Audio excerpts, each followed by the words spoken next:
better than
Going to get started in about 5 minutes. Thank you all very much.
Well, good morning. We're going to call this meeting to order.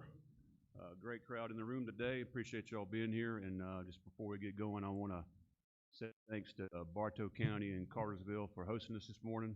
I believe this is Clarence Brown Conference Center. Great venue. Maybe there's not enough seating out there, but look forward to a great meeting.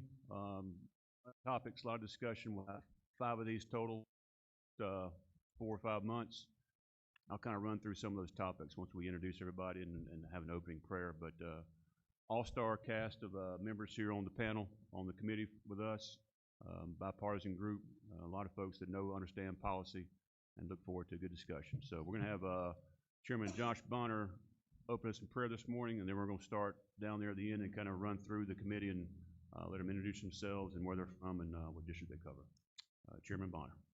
Thank you. Let's pray. Heavenly Father, we are so grateful for today. Thank you for bringing us together here safely. We just pray that all that we do and say here today brings honor and glory to you. We pray for wisdom and discernment as we discuss these very important issues to the people of Georgia. In your name we pray. Amen. Start with you, Josh. Go ahead. All right. Good morning, everybody. My name is Josh Bonner. I represent House District 73, which includes portions of Fayette and Coweta counties. I'm Steve Tarvin, House District 2. I am not a member of this committee.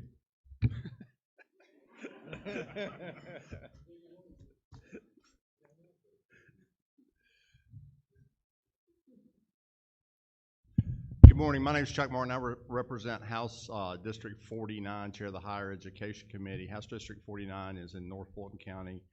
Georgia consists of portions of the city of Alpharetta, Rawlsville, and Milton. Thank you guys for being here this morning.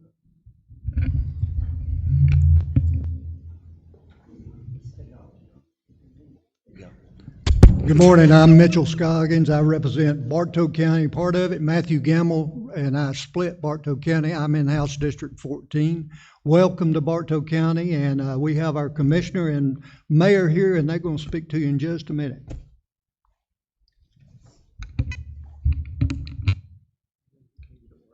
It'll work. Lauren McDonald III, direct from the great state of Forsyth County. Good morning, everyone. Trey Kelly. I have the privilege of representing the 16th House District, which is all of Polk County and part of Paulding County. Had the opportunity to represent Bartow County here for about a decade, so it's good to be back with each of y'all. Look forward to a productive conversation today. Thank you, Mr. Chairman. Chaz Cannon. I'm from Moultrie, Georgia, pretty far away, way down in South Georgia. I cover Colquitt County, part of Cook County, and part of Thomas County, District 172. Glad to be here. Look forward to working with everybody in the room. Shaw Blackman from Houston County, District 146. Also good to be with you. Thanks. Thank you all for being here. Victor Anderson. I represent District 10, which is most of Habersham County and all of Rabun County in northeast Georgia. Good morning, everyone. Representative Robert Flournoy. I am proud to represent the 74th District, which includes parts of Clayton and Henry County, Echo Park Speedway country. I'm happy to be here, Mr. Chairman, and also happy to have a good conversation about how we can help Georgians. Good morning, Matt Dubnik from the central part of Hall County. I represent the cities of Gainesville and Oakwood. And Mr. Chairman, if I could, if you all would please pay attention to Chairman Todd Jones's post on Facebook. If you haven't seen that, please be praying for his family. And if you would, please share that, help get the word out, try to bring his son back home. Mitchell Horner, District 3, Catoosa County, so I'm glad my colleagues finally met me halfway. And I'm not a member of this committee. Well, thank you. As you can see, great group. Also want to recognize our staff, House Media Services. Deborah Jackson's here. David Hartman's also here. They did a lot of work putting this thing together. David Wilkerson was also here. Is David in the room? Just want to recognize him. But thank you all for being here. And I'm going to turn it over to Chairman Scoggins to have some welcome introductions from Cartersville and Bartow County. Mr. Chairman Scoggins. Thank you, Mr. Chairman. Welcome, as I mentioned earlier. We have our Commissioner, Steve Taylor, and our Mayor, Matt Santini. They want to say a few words before we get started.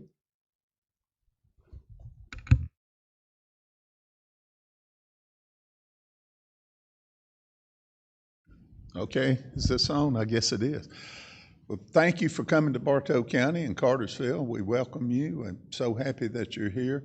I had the honor last night of dining with some of these distinguished guests here and really enjoyed it and had a good time with them. But this building is named after our former commissioner, Clarence Brown. A lot of you in this room knew Clarence. It was paid for by Splost about 15 years ago, and it's a great tool that the cities and counties have as far as raising revenue and paying and keeping our property taxes low. I know that's the hot item right now for everybody, but we do appreciate you coming to our community. We have a great community, and what makes our community great, and I say it's kind of unique in Georgia. Matt goes to a lot of meetings with his fellow mayors. I go to a lot with my fellow commissioners, and not every community gets along like ours does. But not only is the mayor kind of a co-worker of mine, but we're really good friends and have been for a long time, and we get along. I know for a fact in Bartow County, whether you live in a city or unincorporated, Bartow is our citizens, and we view this together like we live in one community. And we do appreciate the legislature and this study committee and what you do for our communities in Georgia. Thank you so much. Our staff from ACCG is here, and I know they have a good relationship with you guys, and we just appreciate you working with them and listening to. When you listen to them, you're listening to our voice when they're out speaking to you guys individually. And so I think we're all here to do a better job for our citizens in our community. Mayor, come on up and share with us. Yes, thanks, Commissioner. And as Commissioner gave away one of the many secrets to our success here in this community, city doesn't know any boundaries. We work together for the good of everybody, just like everybody here does and tries to serve. Our secret sauce is the fact that we collaborate. This building, as you mentioned, named after our good friend Commissioner Clarence Brown.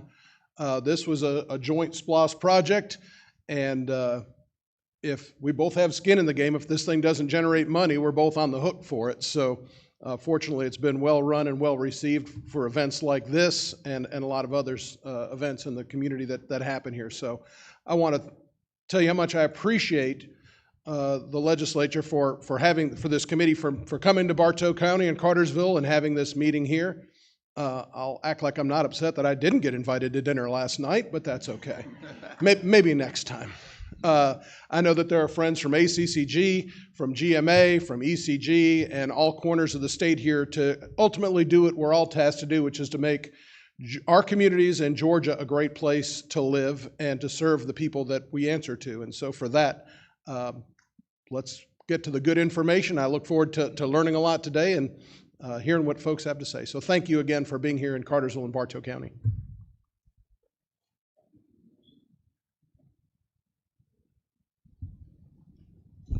I do see Superintendent Mark Feuerbach in the back of the room. He is our City of Cartersville School Superintendent. And I believe that's it. Peter Olson's here, the County Administrator in the back corner. But I think that's all. Gamble's not here, is he? No. Okay.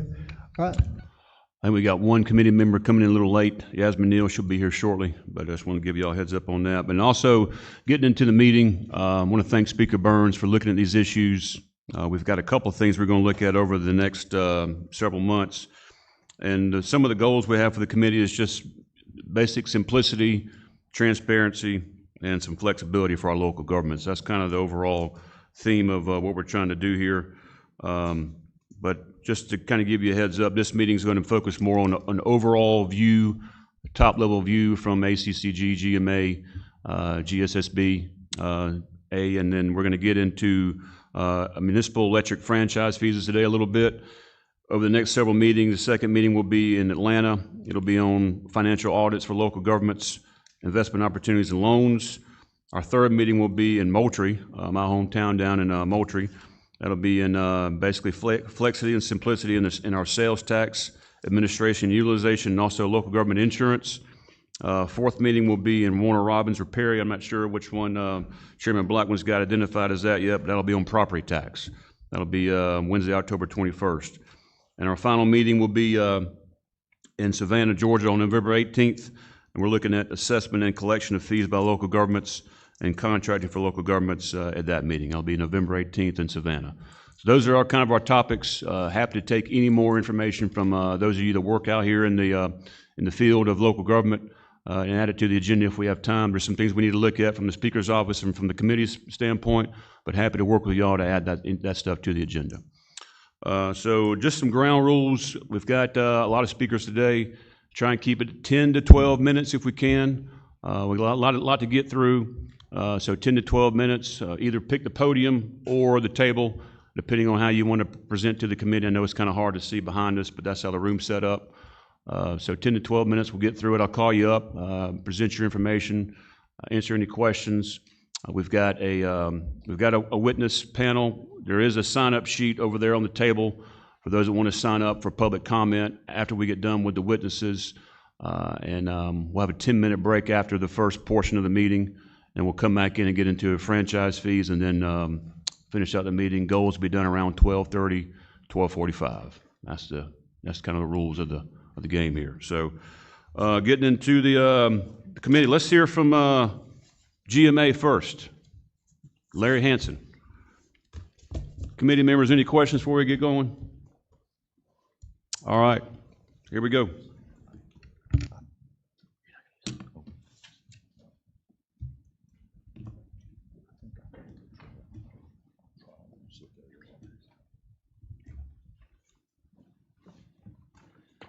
Well, thank you, Mr. Chairman. Good morning, everyone. Thank you for the members of the committee for allowing us this opportunity. We certainly look forward to sharing this information, having conversation with you over these coming months. We're going to cover several things today, but we're going to have three considerations that we'll wrap up with, and that is to discuss some of the things you mentioned, Mr. Chairman: revenue flexibility, stability, and predictability, assistance in managing costs, and then also to talk about perhaps some ideas for state and local partnerships on funding. So let me start with just talking about who cities are. You all know there are 536 cities. 45% of the state's population lives in those cities. 91% of the state's estimated gross domestic product is from the state's 13 MSAs, which are all anchored by cities. 70% of Georgia's jobs are in cities. But all that activity and that economic growth is done in only 8.4% of the state's land area. So that's a pretty strong statement about what cities do. We survey our cities every 5 years to ask what their capital needs are. And the most recent survey was last year through 2029. And as you see here, the numbers are pretty staggering. Our cities say that they need $10.3 billion to meet their water and sewer infrastructure needs over that 5-year period, $9.7 billion for transportation, and then all other categories of $13.4 billion. That would include things like parks, police and fire facilities, stormwater, drainage, et cetera. So significantly at the top of that list is infrastructure, water, sewer, and transportation. How do cities pay for services? Well, importantly, it's good to have a diverse revenue portfolio. And this is an average across the state, so some are going to be higher and some are going to be lower. But on average, 27% of cities' revenues come from property taxes, 26% from sales taxes, and 47% are from all other sources. So those property taxes are crucial because they're an anchor. They're predictable. They're a stable piece of that revenue portfolio. And the second source, sales tax, is less stable. It fluctuates with the economy. And however, it's important to know that that property tax and those sales tax can fluctuate from 70% to 0%, depending on where someone lives in the state. It's also important to note, and we want to say thank you. You offer us opportunities for cities to have a diverse revenue portfolio. So this just shows you where all taxes come from. Again, 27% property, 26% sales. But we need that diversity in our portfolio for things like franchise fees, things like license and permits, things like excise taxes.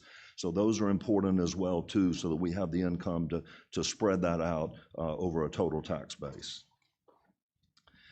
The cost of city services, and this is important to understand. Our largest cost is public safety, and that's expected and understood, 38%. Public Works is next at 21%. So those two categories are 59%. Roughly 60% of cities' budgets are just public safety and public works. And however, some cities' public safety budget is as high as 50%.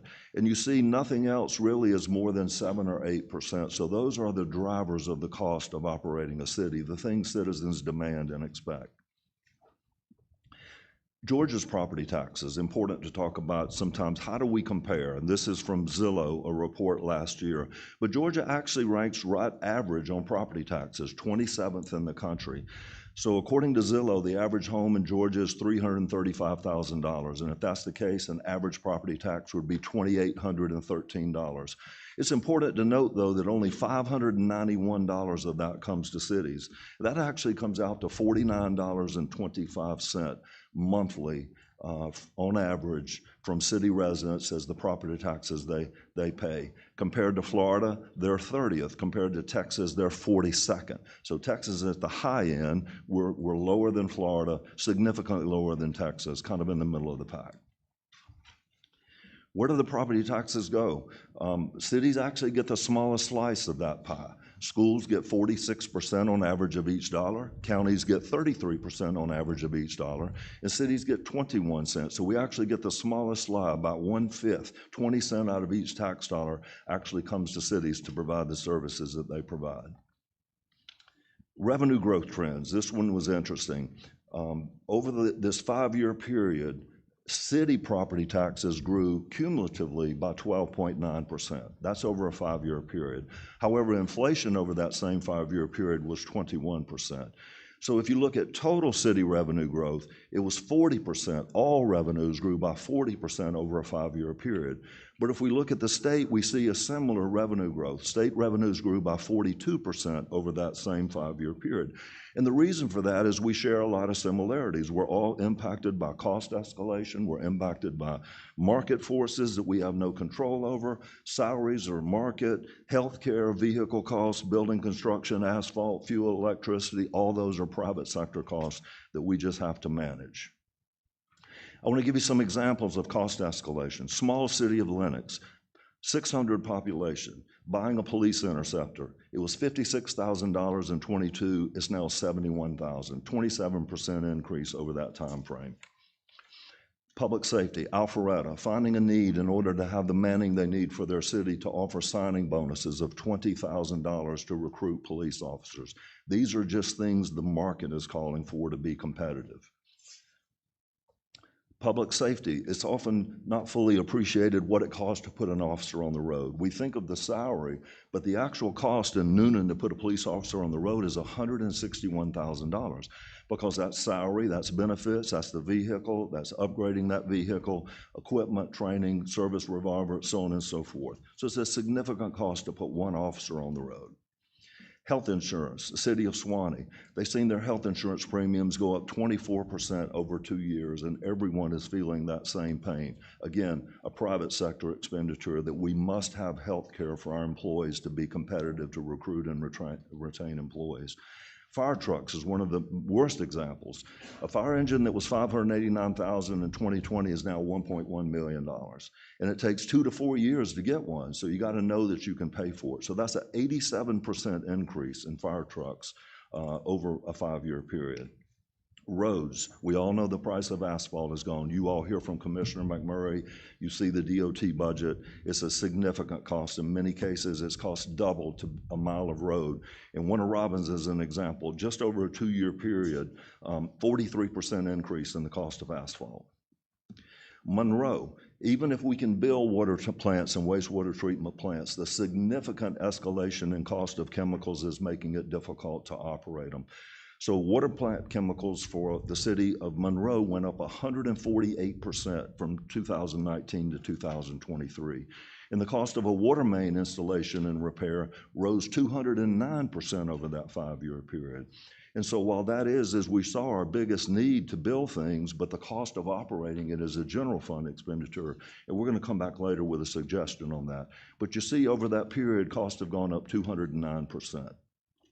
Jackson is a great example of cost escalation. 15 years ago, they realized they needed to build a new wastewater treatment plant. So they actually designed it and bid it. It came in at $17 million.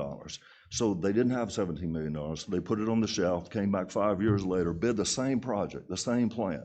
The bids came in at $24 million. They didn't have $24 million, so they put it on the shelf. They came back last year, bid it again. It went up to $37 million, the same identical plan. And so that's a 117% increase in the cost of that plant over a 15-year period. and they're struggling to figure out how to do that. So that's all our basic needs in government, but we also have to talk about what we have to do to be competitive. Obviously, job creators, investors want to come to communities where they have a quality of life. So it can't just be roads and water and sewer. It's also got to be about housing and parks and downtowns and gathering places, things that create a sense of place. That's what people want. That's what job creators want. That's what investors want. And therefore, while essential services are essential, we also have to pay for quality of life services so that we can be competitive and recruit jobs for our young people and for our future. And so also you could make an argument sometimes that low taxes could equate to a low level of services, and that's certainly not competitive. So what are cities already doing? FLOSS, thank you for House Bill 581 and passing that and affording a new opportunity. And cities and counties are taking advantage of that. There are now 131 cities and 36 counties that are already collecting a FLOSS. And there are 19 cities and 7 counties that their FLOSS will start this October. And we also know there are a number of more referendums in November. So Colquitt, Mr. Chairman, your community, you and 5 cities have begun receiving it, and your estimate is going to cut your property taxes by 50%. You tell me your citizens are extremely happy with that. Habersham County has 7 cities, and their FLOSS is on the ballot this fall, and Dade County is both having a FLOSS and a T-SPLOSS. So given time, we believe cities and counties will gravitate toward this and actually do exactly what you're wanting them to do, and that is become less reliant on property tax and do something that's helpful to the city and the county, but also helpful to taxpayers. But however, we also can't assume that these things will pass because the sales tax depends on winning voter approval. And it's not automatic. FLOSS votes failed in 4 counties last year, including Floyd, and you'll hear from their city manager of Rome here shortly. And Peach County, a T-SPLOSS failed, and we're aware of an E-SPLOSS failing. So those are subject to voter referendum, so we cannot assume we're going to have these tools if we're talking about eliminating or significantly reducing other revenue sources. And here are some factors that we think impact sales tax referendums. First of all, we're hearing from voters that it's just referendum fatigue. There's becoming so many referendums, and it creates voter confusion. So we're all educated. We eat, live, breathe, sleep this stuff. But imagine a taxpayer having a conversation with them about lost versus SPLOST versus E-SPLOST versus T-SPLOST versus host versus FLOSS versus L-host. That's pretty confusing for a taxpayer to figure out. And then what also our cities were concerned about, while Moore didn't put a referendum for FLOSS on there, is they were concerned about the impact on other referendums. So if you have a SPLOSS referendum coming up, you don't want a referendum the month before that, or an E-SPLOSS. You don't want to harm your school system. So having to be thoughtful about when these things occur, and at what point are citizens going to say, we're exhausted with sales taxes and begin to vote against them or pick and choose. And so that's been a concern for some of our cities of waiting. What cities told us? We did a survey after the session. I just want to share this with you because we had over 500 responses. And I think this is why these kind of opportunities are so important, where we have discussion and we share information and we listen to each other. But cities felt that it is not fully understood the fiscal challenges that cities face in managing their costs, particularly costs that they can't control. And 76% said they felt that the debate this year really didn't account for the need and the impact on local services. And this is at the root of it because of fear. 63% of city officials do not believe they have adequate revenue to meet their residents' expectations and demands, and obviously they're concerned about that. Our 3 asks are in the areas that you requested, Mr. Chairman: revenue, flexibility, stability, and predictability. We think that we could look at, you all could look at cutting red tape that restricts the usage of funds to give more flexibility. For instance, SPLOST has to be used for capital, but could that be opened up wider, take off the guardrails so that you could use SPLOST funds not just to build a project, but then to operate that project, the M&O, because that's becoming the challenge. How do we pay to operate things? And those are dependent on the general fund. So perhaps giving more latitude, T-SPLOST. If you can build a road, then you've got to maintain it. That's a general fund expenditure. But what if you could use that T-SPLOST revenue to build the road and maintain the road? So looking at ways to give some latitude and flexibility so that those taxes could have a little bit greater value, particularly as related to the projects. And then statutory protection of fees. Obviously, there's an incentive. The legislature has said we'd like to see less emphasis on property taxes, so many cities have tried to transition and honor that and look at fees. So there are a number of cities with stormwater fees now and even fire fees. However, they're now being challenged in court. One was defeated, or one was ruled unconstitutional just in the last couple of weeks. We would like to see you codify that cities and counties and local governments have the right to have fees associated with stormwater and fire so that they can become less reliant on property taxes. And then the full faith and credit, just recognizing that I shared these capital needs for you. And if you're borrowing money for a water sewer project, that's a 20-year bond. That takes 4 referendums to pass in order to be able to retire that debt. However, the bond community and those that buy them and those that issue them, they only look at one thing, and that's full faith and credit if something goes wrong. Full faith and credit is only property taxes. So we have to have a stable source of property taxes even to be able to borrow money because that's the only assurance that a bond issuer would have that that would be paid off no matter what might happen. Cost and liability relief, there is a tort inequity. We'd like to see some tort parity between the state and counties and cities. State has caps, counties have a really good deal, cities have nothing. Many of you are aware Milton is facing a $40 million verdict from a right-of-way accident that was tragic, but nonetheless there's a real inequity between how cities, counties, and state face legal exposure.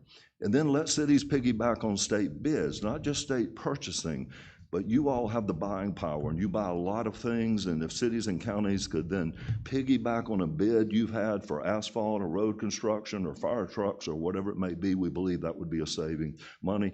And then we've come with a local government finance authority bill that's going to be talked about at a later meeting. But we think that would be extremely helpful to help our cities get access to lower interest capital in order to do these projects. And then equitable, sufficient funding. Local governments actually own and maintain 82.4% of Georgia's roads. The state highway system is critical, and it is all about commerce and connectivity, as well as the interstate system. But the majority of roads are local, and so we want to make sure that there's adequate investment to help us maintain those roads because they're a critical part of that as well. And the LMIG distribution is something we think should be looked at. Is now actually being divided based on center line and population. So center line mileage and population. The statute actually says it should be lane mileage, and we just like that conversation to happen because you don't resurface a road one lane at a time. And a 4-lane divided highway, an urban arterial, obviously is much more costly than a very narrow road somewhere else. And then, of course, a consideration of raising LMIG. The state statute said that the motor fuel tax would be shared with LMIG from 10% to 20%. It's been 10% since it started. It's never changed. We'd love to see consideration of raising that 2% a year over 5 years to get up to that statutory total of 20% that could be done. That would be extremely helpful. And so finally, we just want to continue to work as partners for Georgia's success.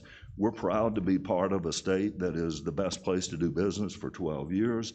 And we just want to make sure that we work together so that we can have the tools we need to provide those public safety, public works, and other essential services to maintain the quality of life that Georgia is known for. So we'll continue to be the best place to do business for the next decade. Thank you. Thank you, Larry. Questions from the committee? Chairman Bonner, then Chairman Blackman. Yes, thank you for the presentation. Just a couple of quick questions. There was a other revenue source of 15%. Can you give a little insight as to what that other revenue, what falls under that category? Well, you know, that's that miscellaneous that we put on everything. No. You know, obviously there are a lot of small things. If it wasn't 15%, I probably wouldn't notice it, but that's a pretty good bit. Yeah, there are a lot of small things, and obviously with a pie chart, I can't think of all those off the top of my head, but I'm happy to get that for you and share that with you. But it would obviously be things that are less than 4%. Okay, and then just very quick follow-up. Has has GMA done any kind of studies or research in terms of consolidation of cities, either with another city or a county, or for the sake, efficiencies with services and things like that? I think cities and counties do a lot together, and many cities have consolidated services with counties. However, that's more functional rather than political.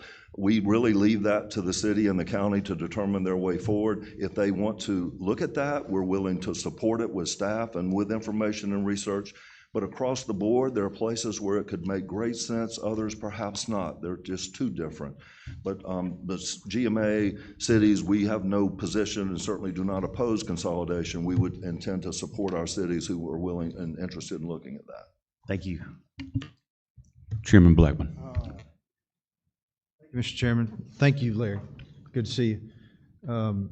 Do you have the number? I know you mentioned how much is derived from property tax. Do you have how much of that is homestead property tax? I do not know on across the board, statewide. You've got bedroom communities that are primarily residential. That number would be high. Then you've got some cities that are primarily industrial and commercial and other that it would be significantly lower. So it would be a big difference, but I can get that number for you on average. That'd be great. And one other, as I was looking through these, you had city property tax revenue, was plus 12.9%, I think, on your slide, and then you had total city revenue growth was 40%. Right.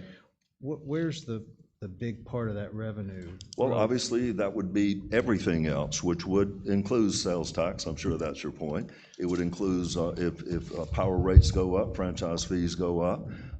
It would include business license fees. Georgia's growing as a community attracts new business and issues an occupational license. That fee would be growing. So it's cumulatively 40% of all revenues. Yeah. Great. Thank you. Chairman Anderson. Thank you. Thank you, Larry. Good. In your capital needs, you include water and sewer capital needs.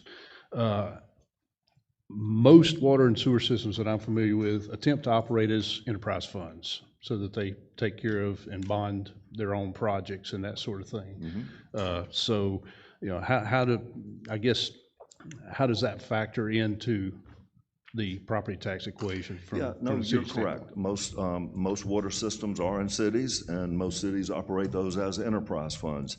You do have to have income over expenses in order to operate as an enterprise fund. So if you begin to lose money, you have to pay for it with general fund. That's generally accepted accounting principles. But you are correct. You would typically make water improvements with SPLOST money or some other dedicated source, and then operate it with utility revenues. However, there's the same pressure from people that don't want to see their water rates go up, but yet the cost of doing business is going up significantly. Chairman Martin. Thank you. Larry, first thing I want to say is I want to acknowledge, and I think that everybody on the committee will acknowledge that local governments, whether they be city, county, or boards of education, have expenses. They do important things for Georgians. And nobody, denies that when we're having this discussion. But at the beginning of your presentation, you talked about property tax and sales tax being the two major places the money comes from. And you lean on property tax because sales tax, can go up and down. Here's what I think we have to recognize.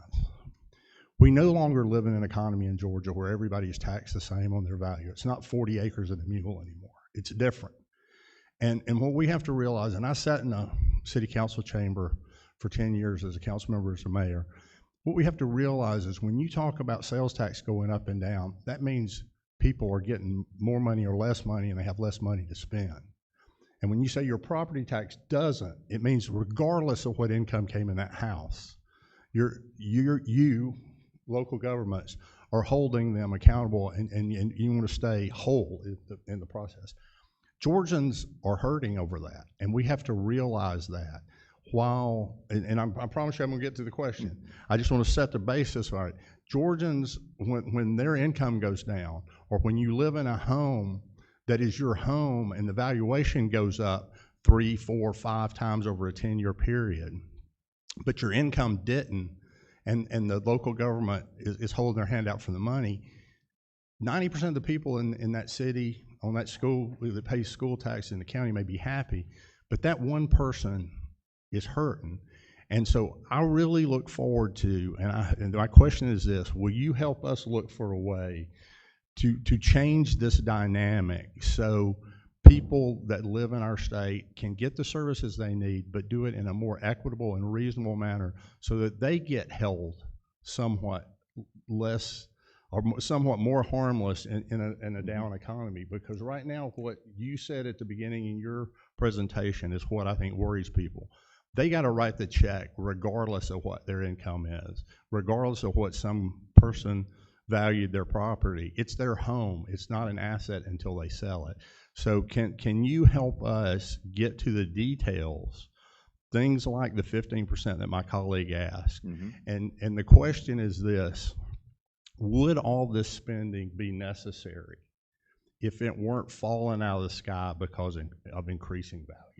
Would you make, as a city, as a county, and as Board of Education, all these expenditures if you had to go to the voters and ask them for more money, or are you spending it because it's just showing up? Yes, sir, we would. We look forward to being partners and having those conversations and recognizing the challenges around the state. As a former mayor, sir, I know you fully understand something, and I should have mentioned it earlier, but local governments are really, it's very transparent. To raise property taxes, you got to run a big ad in the newspaper and have 3 public meetings, and one of them has to be around lunchtime. So cities are informed, they have the opportunity to come and speak, and 3 public hearings in order to consider a tax increase. And so it's hard, because it can get you unelected very fast if you have to make those difficult decisions. And I want to say this, just as you know, in working with you on this, to raise the millage rate, you have to do that. Right. Or if you have more money that comes in, you have to do that. You have to do that advertising. But when somebody's house value goes up, if the overall tax digest doesn't, that person is hurting. That person may be on a fixed income. So that's the question I'm asking. I think this is the only place, and we've said it before, it's the only place in America that I'm aware of, certainly the only place in Georgia, where you're taxed on unrealized gains. Not your fault. That's what the Constitution says with uniformity. I understand that. But we, I think, in 2026 and beyond, have reached a point where that's not equitable for Georgians. It's not sustainable. The American dream is moving away from people because probably 20% of the cost of a payment when somebody's coming in to buy a house, if they're borrowing a lot of money, is the tax, what they could buy square footage wise. So I understand what you say about the millage rate going up, but revenue goes up. I'm familiar with some cities in my area. I'm going to be specific because they do a great job and people are happy, but they're getting $10, $11 million more in property tax this year. And they act like it's the millage rate didn't go up, but it's costing people more money. We have to realize that. I think we have to be honest with people, and we have to work on that because we have to do a better job. Yes, sir. Point well taken. I will mention the Taxpayer Bill of Rights does require not only public hearings for a tax increase, a millage rate increase, but also for the so-called backdoor tax increase. So if assessments go up, then you also you cannot keep that revenue. Even if your millage rate would stay the same, you still got to have 3 public hearings in order to keep revenue growth that is from not inflation or just arbitrary increases in tax digest. Representative Flournoy. Thank you, Mr. Chairman. Thank you for the presentation. So just a quick question. I see the survey that was mentioned where 77% don't believe that state officials understand the fiscal challenges. Can you either provide a few of those fiscal challenges that cities see, or can you at some point provide maybe some of these findings from the survey? Yes, sir. And tried to articulate some of those in here of the demands cities are facing with service increase costs that they cannot control because of the market and the private sector. And that's the challenge, understanding that, balancing that in all these conversations. Okay, thank you, Mr. Chairman. Larry, I appreciate it, and thanks to the members of the committee. Good questions. We'll continue this conversation throughout the rest of the year. Turn over to ACCG. Come on up. Floor is yours.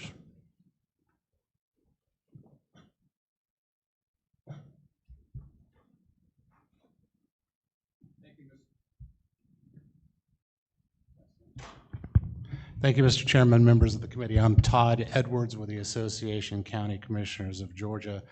Here with me is Alicia Vaughn and Clint Mueller. We were asked to come and speak on the top three issues, concerns we have with respect to local requirements, regulations, or restrictions. I'll start off by saying that ACCG represents all 159 counties, and that includes all citizens of Georgia. The bulk of the services we provide. Yes, sir. One statement real quick. Members of the committee, we have these documents in your folder if you want to follow along. So check those in your folder. You should be following along the information that they're presenting. Just a quick administrative note. Go ahead, Todd. Yes, sir, Mr. Chairman. Again, representing all citizens in the state of Georgia. We were asked the top three issues. First, are state-required services that counties don't have an option of providing. Then increased cost inflation is number two, and then restrictions on current revenue. And I'm here to talk not because we're complaining, but I think it's fundamentally important that one recognizes that the bulk of our expenses are required by the state, and we appreciate that, being your constitutional arm of local government. Under the handout, the first one in that Mr. Chairman just pointed out, are a list of those services. A couple of pages of those, and behind those are discretionary services that one might deem essential, but they're not actually required by the state. Again, counties don't have a choice. We must fund these, and counties, again, serve all residents of the county, including those within the municipalities. A couple of examples of the larger costs are elections, courts, including state, probate, superior, juvenile, and magistrate, the coroner, the tax assessor, public health, emergency and disaster management, and again, the constitutional officers. And again, we partner well with them. There are four of them in the state of Georgia: the sheriff's office, tax commissioner, probate judge, superior court. The Terry Norris with the Sheriff's Association had thought was going to come today, but they're having their convention right now. He could not make it. The second handout I'll reference, and they provided it from the Sheriff's Association, is all the duties that sheriffs are required to pay in the state of Georgia, are required to provide. Again, these are a lot of employees, a lot of costs attendant with that, and again, a major cost driver of Georgia county governments and property taxpayers. And I think it's important, and we get it, there is a focus on property tax relief, elimination, caps. In that conversation, we just ask that y'all work with us to consider these services that that are going to have to be provided. Around 50% of county employees are under constitutional officers or other elected officials. Outside of those, the court system, coroners, et cetera. About 60% of your average county budget is on public safety. We go back to court, sheriff, EMA, EMS, 911. I mentioned the list of discretionary services in your folders. They are discretionary, but you would think they're essential, and some of those include 911. We provide about 90% of the 911 services or call centers in the state of Georgia, EMS, fire, among others. Reducing or eliminating the property tax obviously will impact this, and we look forward to working with you on addressing those should any of the measures move forward. We've had a great working relationship the past two sessions. We hope to continue to do so. With that, I'll pass it over for our second and third items that we were asked to discuss to Alicia Vaughn. Thank you. Okay, good morning, everybody. My name is Alicia Vaughn. I work for ACCG. I work in the consulting department, and so I've been with ACCG for almost 2 years now. Before that, I've been in local government for about 20 years. The first half of my career, I served as a CFO, and the second half as county manager. So I just want you to know that this subject is very near and dear to my heart. I care very much about local government and completely appreciate what we're trying to do here. And know that it's so important that we work together. I think it takes a village to accomplish any goal. But I do have the unique experience of being out in these local governments, and so I don't even really think I appreciated the challenges that some of our counties have across the state until I came into this position. So thank you very much for allowing us the opportunity to speak today. Mr. Hanson definitely stole a lot of my thunder and did a fantastic job, so I'm going to keep it very brief. But I was asked to speak about increased county costs and inflation. I know that this is something that you have heard over and over again, but I can't stress enough that when you look at county budgets across the state, the majority of our budget is tied to our people, right? Our employees. They are definitely our biggest asset. The majority of counties' general fund budgets, I'm going to say anywhere between 60 and 70%, are tied to the cost of salaries and benefits. And so it is a real challenge to attract and retain good employees. We are definitely, in race wars constantly. I was the county manager at Habersham County and worked very close with Representative Anderson, and so I know he knows what I'm speaking about. I know all of you do. But we would raise the salaries for our deputies 25 cents. Well, before we know it, Banks County, has a brochure, and they've raised their salaries 50 cents, and they're offering signing bonuses. We compete with surrounding counties, but also the municipalities in our counties, and also the state. I think the state of Georgia has done a wonderful job increasing pay for public safety, and I think that's so important. But we definitely compete with each other. And the cost of benefits, I think Mr. Hanson had a slide to talk about health insurance. That is a huge challenge that our counties are facing right now, the increased cost of benefits. And that increase in that cost is far exceeding what we are seeing in the increase of revenue. So how do we provide good benefits that our employees deserve? We have a lot of counties, believe it or not, in our state that barely provide health insurance. And so you think about, someone who's out looking for a job. These jobs are hard to attract for now anyway. We all know that. And so used to be when you were, a young child growing up, you'd want to go work in the public safety. You want to be a fireman. Those jobs are getting harder and harder to attract employees. And so, how do we battle the rising cost of providing health insurance and retirement benefits? We've talked about the cost of infrastructure and deferred maintenance. Many of our counties across the state struggle with deferred maintenance. Our local option sales tax, we've talked about those. Those are restricted for certain purposes, and so we cannot use those sales tax for operational cost. And as we build new infrastructure, that new infrastructure has an impact on our general fund budget. And so, it would be awesome to have flexibility in some of those sales tax revenues. The cost of equipment, when I first started in local government, you could buy a fire truck for $500,000. Now that cost is $1.3 million, if you can get it, because you have to think years in advance. You have to, sometimes it can take 2 years to get a fire truck. So you have to plan for these things.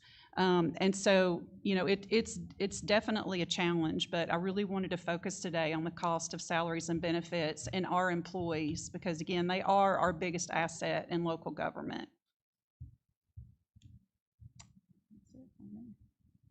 Restrictions. Yeah. You got a few minutes. Go ahead. You want me to cover that? Okay. So then the third area that we wanted to cover was restrictions. As you well know, property tax is the only source of revenue that counties can control. As we start to think about shifting the way that we collect revenues from property tax, which is always historically been a very stable source of revenue for county governments. Our counties across the state, again, I can't speak to the diversification issue. It is definitely not a one-size-fits-all solution. And so that's really hit home to me since I came to work at ACCG.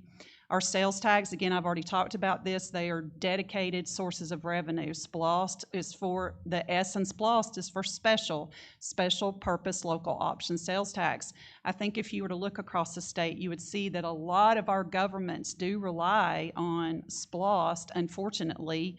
In some counties, if they didn't have SPLOST, they would not be able to they wouldn't be able to do general maintenance and operation for our roads.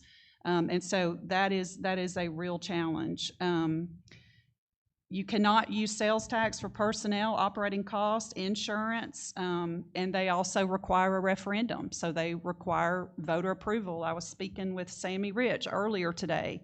And I do think FLOST has been, from what I can see, I've talked to a lot of counties, FLOST is extremely popular.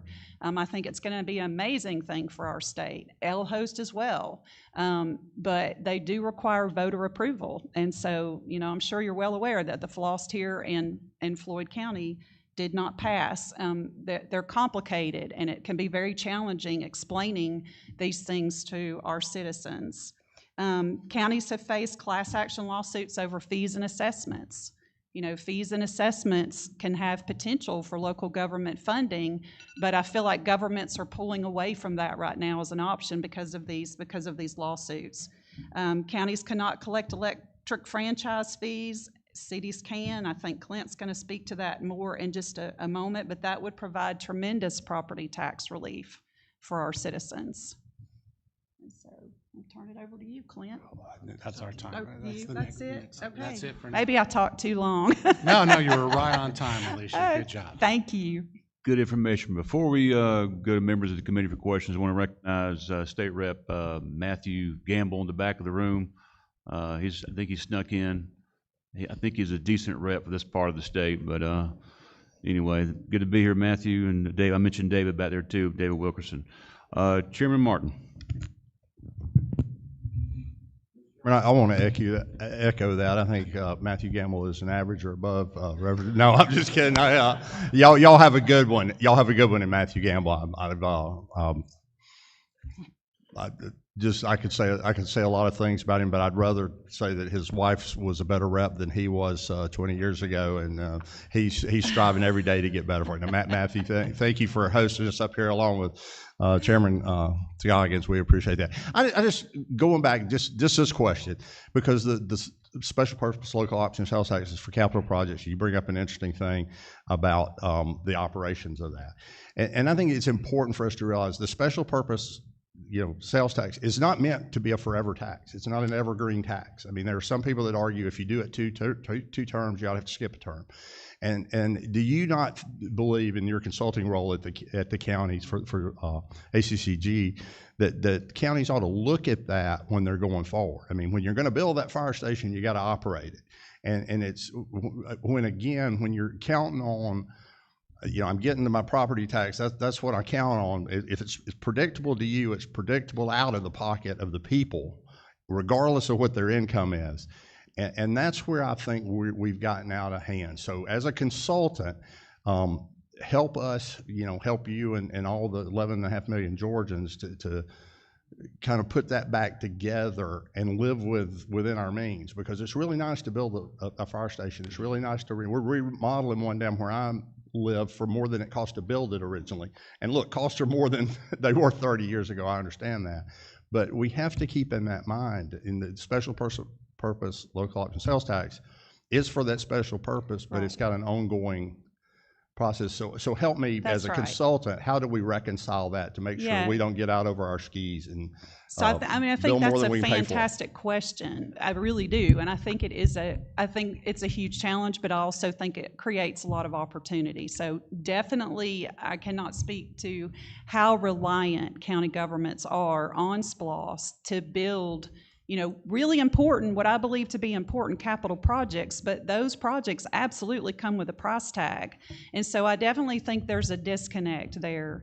So when voters are approving SPLOST, I mean, this is my humble opinion, so Todd and Clint might kill me for saying this afterwards, but I mean, I think it's important to be transparent with the voters.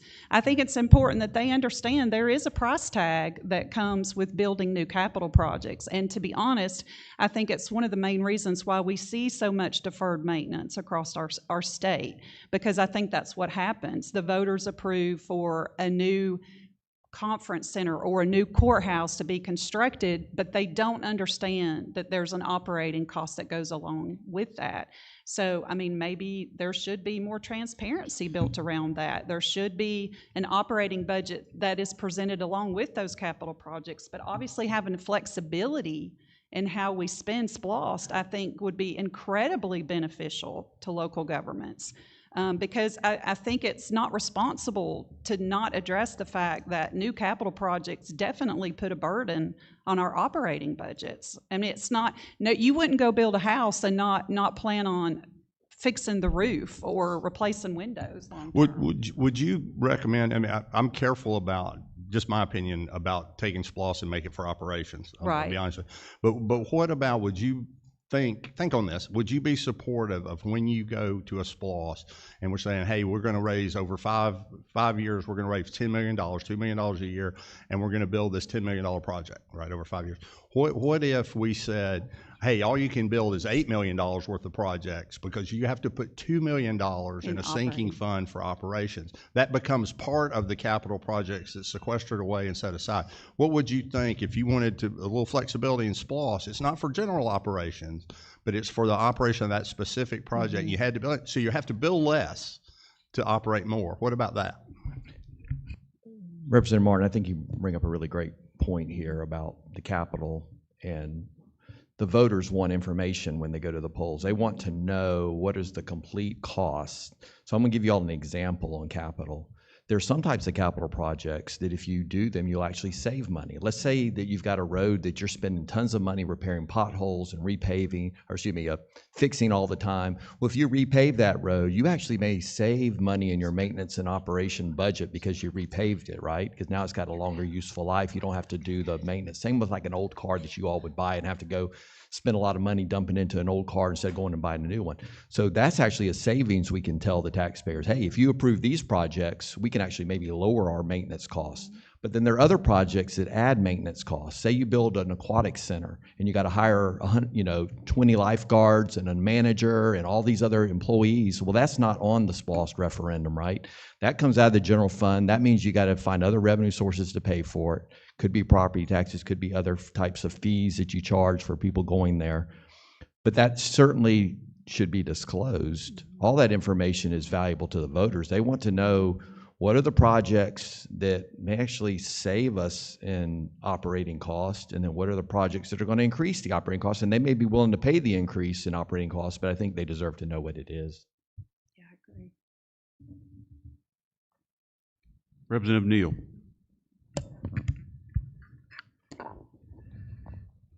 Thank you to the chair. Hello, everyone. So I guess my question would be, taking administration out of it, when these referendums are failing or have failed, what are the people saying? I'm not sure if you probably didn't do some sort of poll post that happening, but what are the people actually saying when they fail in these different communities? What are they saying to you all? Well, I think the citizens, not the administration. So I feel like I mentioned FLOST as an example, although I will say that that was definitely an anomaly. I think FLOST has proven to be very popular in our state. It provides property tax relief, but I think it boils down to education. And I mean, in some cases, I think the citizens they're just not going to vote for a new, they see the word tax and they're not going to vote for a new tax. But, you know, I definitely think transparency, like we spoke about before, I think it's so important that the citizens have trust in local government, that they're going to meet the promises that they made. But again, I think that points back to the complication that we spoke about with SPLOST. If you're building new facilities, right, you want to make sure you have the money to take care of those facilities. And if you're looking out in the community and you see that deferred maintenance everywhere, are you going to be willing to, you know, to vote again for and I'm picking on SPLOST. But in some situations, I think it boils down to communication. Government is very complicated.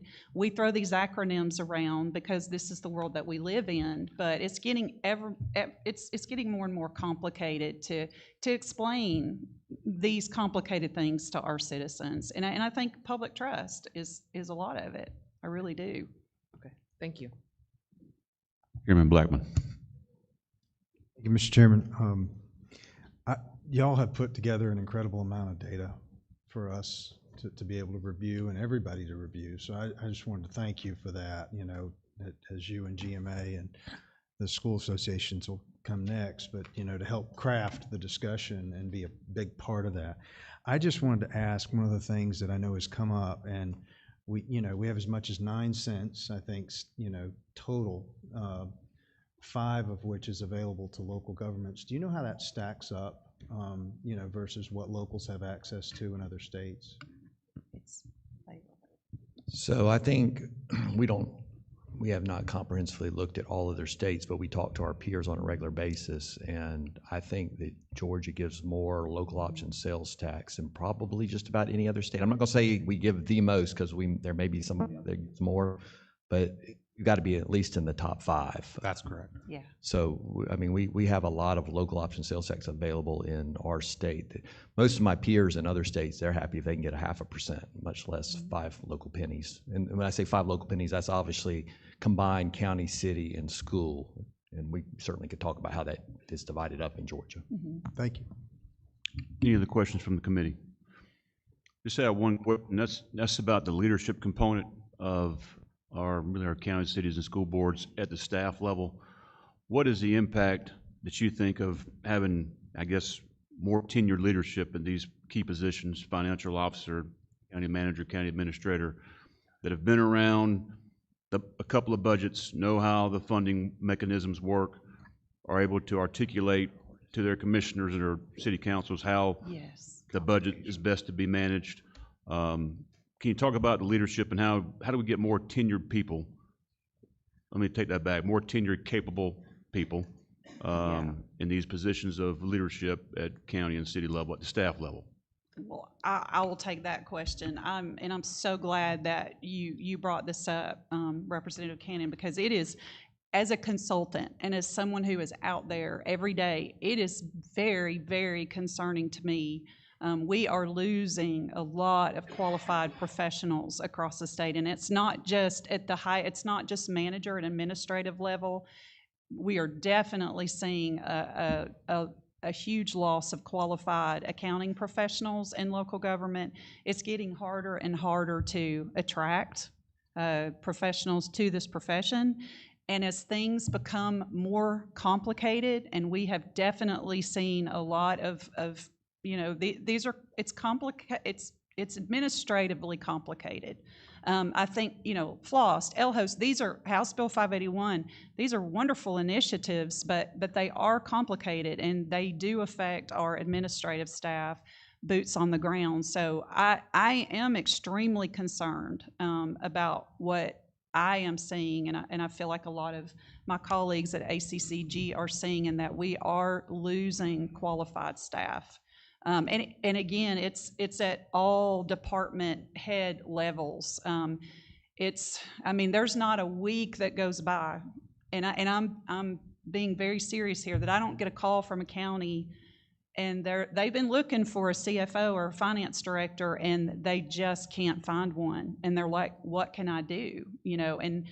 And with my background, I desperately want to help them, but we are limited in the bandwidth that we have as a consulting department for ACCG. But it's very concerning to me, and I don't know what the answer is. I really don't know what the answer is.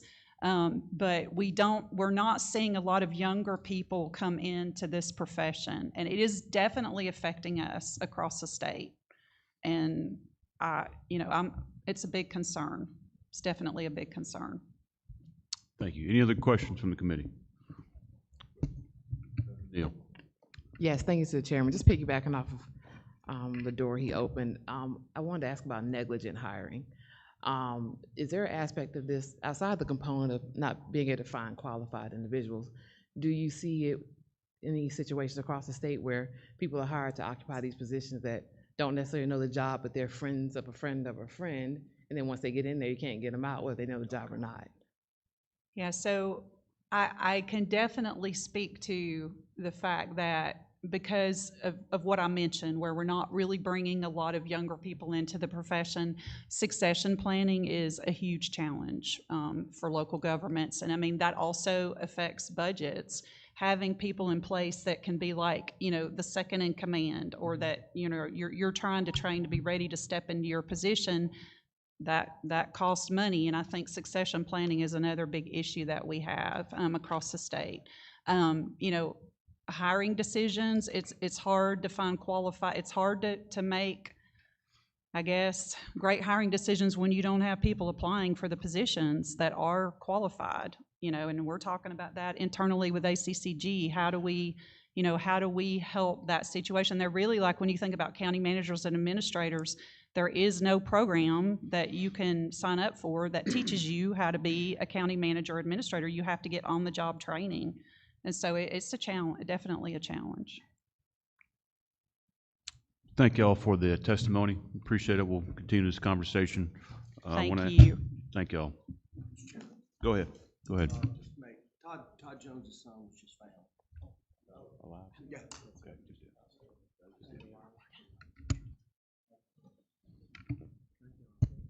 We've got Georgia School Board Association up next.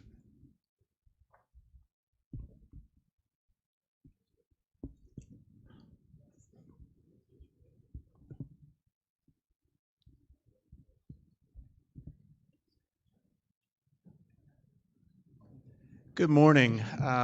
Thank you, Mr. Chairman, committee, for allowing us to be here with you today. My name is Justin Pauley. I am the Director for Policy and Governmental Relations at the association. So I think there's going to be a little bit of crossover from some of the cities and counties, but wanted to take some time to go through, give you a big picture around what school funding looks like and how it works. We're not going to go into a lot of detail because we could be here all day. But I just want to give you a big picture, and then we'll go through the issues and some of the recommendations that were set by the chairman. So again, thank you.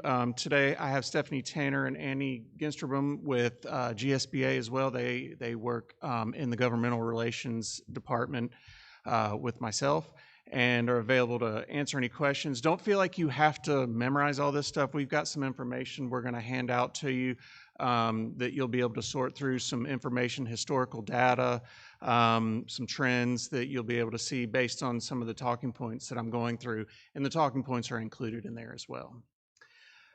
So first, we're going to start out with school district funding. We believe that this is definitely a shared responsibility. You have state funding, local property taxes, and federal funding. So in 1987, when the Quality Basic Education Formula was implemented, that formula funded 50% of public education in Georgia. Now currently, it's roughly 42% in 2026. For local property taxes funded 44% in 1987, it's currently 49% in 2026. And finally, federal funding has increased from 6% in 87 up to 9% in 2026. State funding provides a foundation, but local funding is essential to meet community needs, operate schools, and maintain educational quality for Georgia's 1.7 million students. Understanding the balance between the funding sources is critical when evaluating school finance policy. School district funding is primarily for personnel costs, benefits, transportation, and some programming, and there are few discretionary funds left after these categories are fulfilled. I'm going to talk a little bit about the QBE formula, Quality Basic Education Formula. QBE funds many core educational positions and services, but it does not cover the full cost of operating a modern school district. The QBE formula has not been updated since 1985. Districts must use local funds to support additional teachers and staff, including benefits, rising operational costs, school safety initiatives, student support services, technology infrastructure and cybersecurity, and transportation. So moving over into some of the local property taxes. These are essential. Property taxes are the primary local funding source available to school districts. Unlike cities and counties, school districts have limited revenue options and generally cannot access local sales tax revenues for operating expenses. Property tax revenues provide stability and allow districts to respond to local priorities and community expectations. So some of the constraints that school districts experience. School districts operate under a 20 mil cap, which limits their ability to generate additional local revenue. There are few exceptions to this. There are some districts with a little bit higher than the 20 mil cap, but that's due through local legislation. The increasing expectations for school safety, mental health technology, and workforce readiness, which continue to place pressure on district budgets. And flexibility is needed to address changing student and community needs. Some of the areas that we've found some concerns around are the state mandates. School districts are required to comply with numerous state and federal mandates. Many of these requirements create additional costs without corresponding funding. And some of those considerations we would put forth would be the cumulative impact, transparency regarding the cost of compliance, mechanisms to fund new requirements when they are enacted, and state funding for professional development because it is limited within the QBE formula. Next is the rising employee benefit costs for our state health benefit plan for the non-certified employees. These are your bus drivers, public safety, nutrition workers, nurses, in addition to support staff as well. This is one of the biggest challenges we hear about at the association probably in the last 5 years or so. Rising costs for the state health benefit plan continue to strain district budgets as it relates to non-certified personnel. The state pays the benefits for certified personnel, so for the teachers and administration. In 2012, the state ended its contributions to the state health benefit plan for non-certified employees. For FY27, the annual cost for state health benefit coverage for each non-certified staff member will be $23,220, which in some cases exceeds the salary of some of these non-certified staff. I'll just give you a brief example. A district with 100 non-certified staff spent an estimated $261,600 in FY11 for the state health benefit coverage for these employees.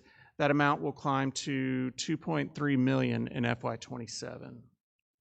In November 25, there were 63,429 non-certified staff enrolled in the state health benefit plan. If this number remains stable, the total cost for districts for the state health benefit plan for non-certified employees will be roughly $1.5 billion in FY27.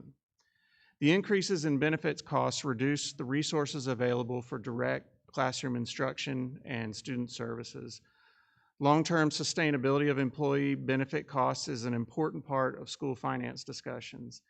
And just as you heard previously, some districts do even outsource some of these services for custodians, nutrition workers, public safety, bus drivers, et cetera. Next, I'm going to touch on our eSPLOST. eSPLOST provides critical funding for school construction, renovations, buses and capital improvements, and technology investments. eSPLOST cannot be used for day-to-day operations or personnel costs. Being a sales tax, eSPLOST is a little less stable and predictable than the property tax. Communities often support eSPLOST because it helps preserve local property tax dollars for operational needs. But these, as you can see, especially in other areas of the state with cities and counties, they don't always pass. Transportation costs are an additional area of concern. Transportation remains a significant cost to school districts. The cost of transporting students has increased significantly due to inflation, increasing fuel costs, labor shortages, longer bus routes, special education requirements, safety enhancements, and rising equipment costs. As a result, most districts subsidize transportation, or many districts subsidize transportation with local funds well beyond what the state provides. And I'm getting close to the end here. Local control matters in school districts. Communities have different needs, priorities, and economic conditions.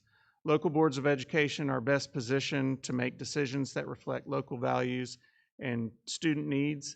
State policies should preserve local flexibility while maintaining accountability and transparency.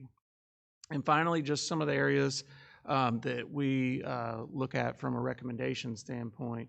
School districts are committed to responsible stewardship of taxpayer dollars. Policymakers can improve simplicity, flexibility, and transparency by modernizing the school funding formula, addressing state requirements, creating flexibility for the state health benefit plan for non-certified employees, and preserving local control.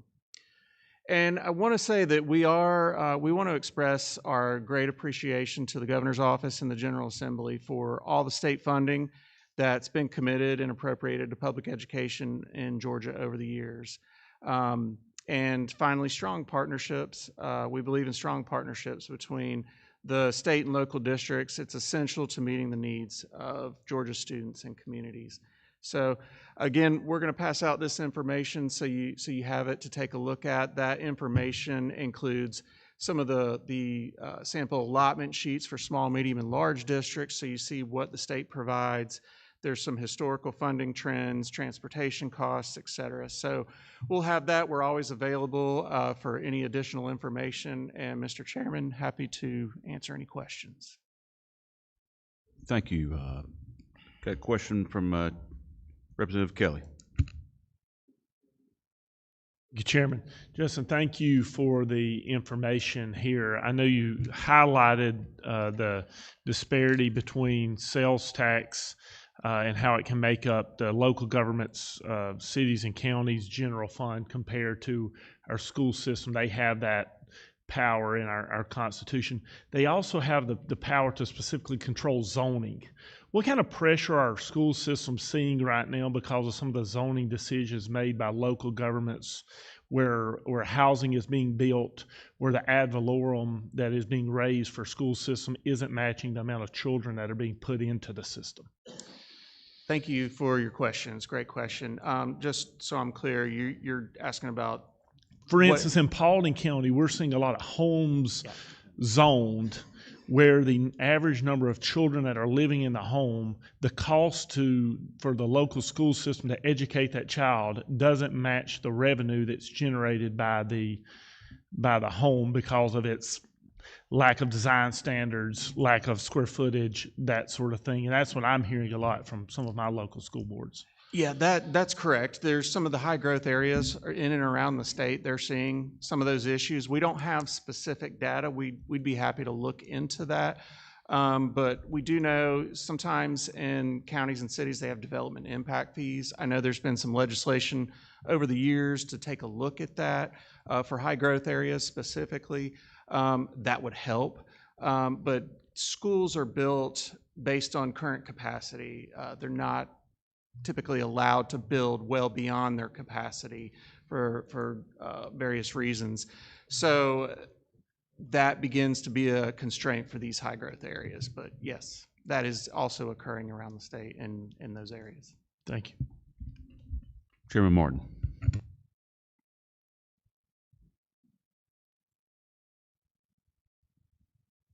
Swear it's a technical thing. Thanks for being here. Thanks for your testimony. I got a question, but I want to say, I want to get this out. Anybody that's been around me for a minute knows I hate it when you say we use local tax dollars. Because you know what? I've been out of the Capitol for a minute, and Alabama hasn't sending us any. All this money comes from Georgians. Okay, it's Georgia tax dollars. If we could just, let's do that. I mean, funding education is a tough thing when you have some sales tax, you have some property tax, you have money that the state sends. It's not my money. It's your folks send it. Our folks send it to us. So when you say local and whatever it infers, now we do get some from Washington. Clearly not enough based on what they want us to do, but that's just my sort of pet peeve for the conversation. We're all in this together, and I said earlier, I understand cities, counties, and school boards do a lot, and we value that.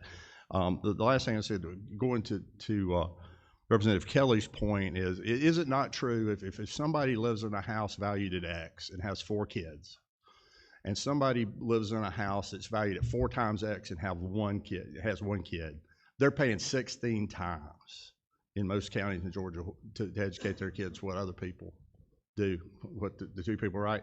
So if you have a house valued at a quarter, 4 kids, 4 times 4 is 16 times. That's what's unsustainable to the people we have in Georgia. Now, look, we got to work with y'all to figure it out. It's not your fault. Uniformity requires us to do it. So the question I have to do this, going back to state, and I should know this. I've been around for a minute and I don't.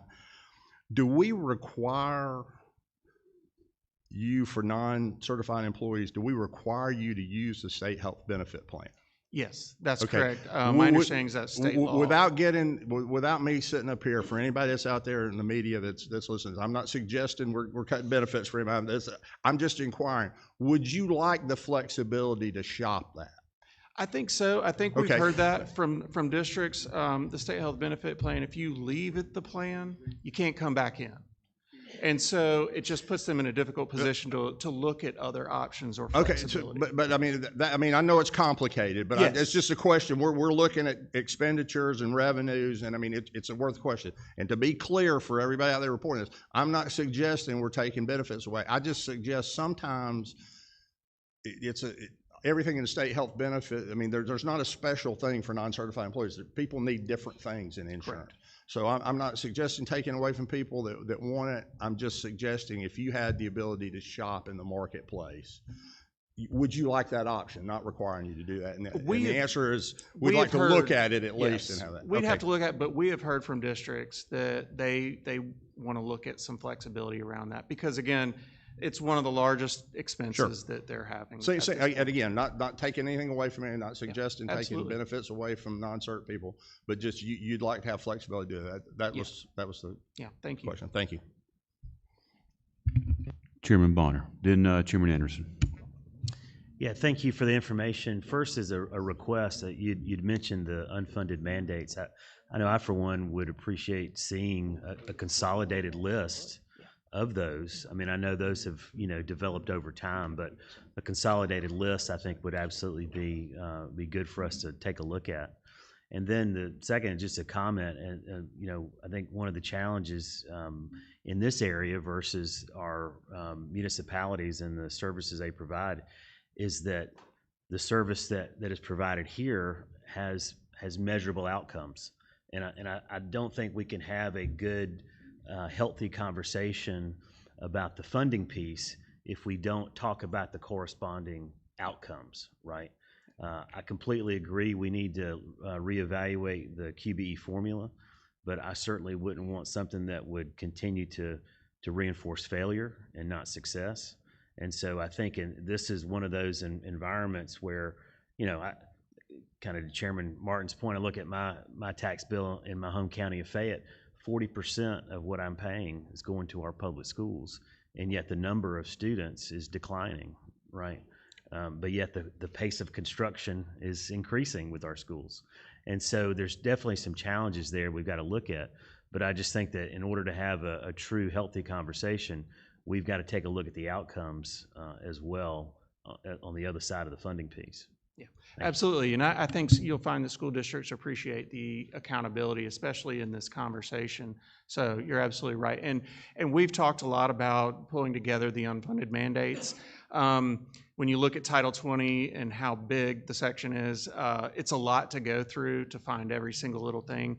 But we have been in talks of trying to figure out how to do that because it is such a detailed, tedious process. But we'll definitely be looking into that. So thank you. And if we're able to pull that together, we'll keep the committee up to date. Chairman Anderson. Thank you, Mr. Chairman, and thank you for the presentation. Look forward to seeing the information that we can kind of dive into a little bit. This is a little bit of a rhetorical question, also kind of thinking out loud, looking at the discrepancy between state health benefit costs between certified and non-certified. It begs the question that you look at the total cost per employee versus the local cost of employee. And the question would be, is there a pressure or a consideration by our local school boards and local school systems to consider putting a certified person in a position, and I know the certification follows the person, not the position, but in a position that traditionally may or may not have been someone non-certified, even at the higher salary scale, if that differential is less than the differential in the state health benefit, then the total cost of that employee is higher to the total taxpayer base, but the local cost is less. So is that an accurate statement? Yes, it is an accurate statement. I'd have to defer to my colleagues with the Superintendents Association. They know and understand kind of the personnel shifting and what the constraints are within that. I don't specifically know. We try to operate similar to school board members, that we don't get too involved into the operations. But I would defer to them for more specifics on that. So I'm sorry, I can't answer that. No, that's perfect. Thank you. Chairman Blackman. Go ahead. Thank y'all again. I know we've talked a lot. I appreciate you being here. Do you know roundabouts on the healthcare front as a percentage of the overall spend, what that ends up being? I don't know it off the top of my head, but I know that we can pull that together. Maybe The something that you numbers, have the to get numbers are to. there. We just have to pull it together. Yeah, I didn't know if it's system's spending $500 million. Is it 2 million, 10 million, 20 million, whatever? Do you want to see it broken down by system or No, just overall state numbers? Just a general Absolutely. idea if you've Yeah. got it. And I guess, I don't, as our discussion continues, I know we've had some more global, things that kind of surface. I know everybody kind of working together, but Larry brought some some good information. I just thought it might be worth us, as we represent the same constituency across the state and the things that we're hearing. One of the questions that you asked, maybe we start thinking about what the respondents would be if it was, how much of a percentage don't believe government officials understand the fiscal challenges of my family, of my household, or of my business. It's just something for us, as we, represent the taxpayers and the families across this state. Thank you. Thank you, Mr. Chairman. Thank you. I have one question. And it kind of goes back to what Chairman Martin was saying, but in terms of your non-certified, what's the requirement for them to receive, I guess, state health benefit plan? Is it 30 hours a pay period, or what are the requirements for non-certifieds to receive the chance to have The insurance? minimum hours, I don't know. I'd have to refer to my friends with the Superintendent's Association. 20 is what they're saying. All right, we're kind of behind on time. I got a question? No. We're going to take about a 10-minute break. Appreciate your testimony. We'll take Yes, about sir. a 10-minute break. We're going to come back in and get right into franchise fees. We're going to hold the other guys until a later meeting or this meeting later in the meeting. We need to get to franchise fees, but Michael, Sammy, and Brian, we're going to get to y'all. Might not be today, but it will be sometime in the future, but it could be today. So just stand by. 10-minute break. We're in recess.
We'll reconvene in about 5 minutes.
Two-minute warning, 2-minute warning.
All right, let's try and get back and take our seats, please.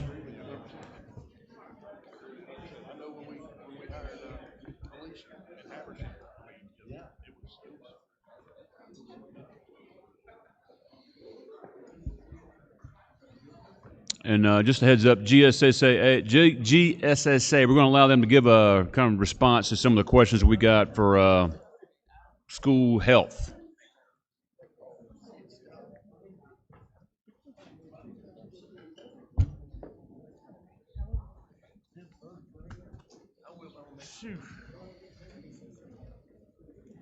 Let me check.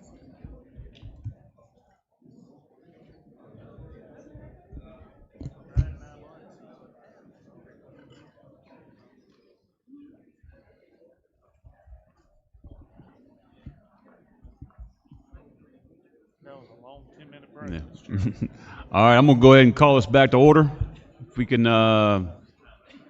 take our seats, please, and let's turn it over to GSSA to answer some of the questions we had in the last segment there. We'll let them kind of address that, and then we'll get right into franchise fees and continue on the schedule. Appreciate y'all's patience. A lot of information. So here we go. Chairman, the floor is yours. Rob Brown with Georgia School Superintendents Association. Thank you for letting us address some of the questions that were asked and hopefully get some clarity into what some of the challenges are. With me, I have Shannon Christian, who is the superintendent of schools in Bremen City, just down the road, and Mike McGowan, who is my partner with GSSA. So thank you. I'm going to defer to Mr. McGowan to start off and address some of the specific questions with regard to the state health benefit plan. Thank you, and thank you for the opportunity to be here today. Just in general, I have a couple of examples as it relates to state health benefit expenditures by districts. And with respect to Chairman Martin's comments relative to local versus property tax nomenclature there, what I'm going to say is property tax funds at the local level, 14% of the in in Forsyth is for state health benefit employer contributions. Over $10 million in Cartersville City.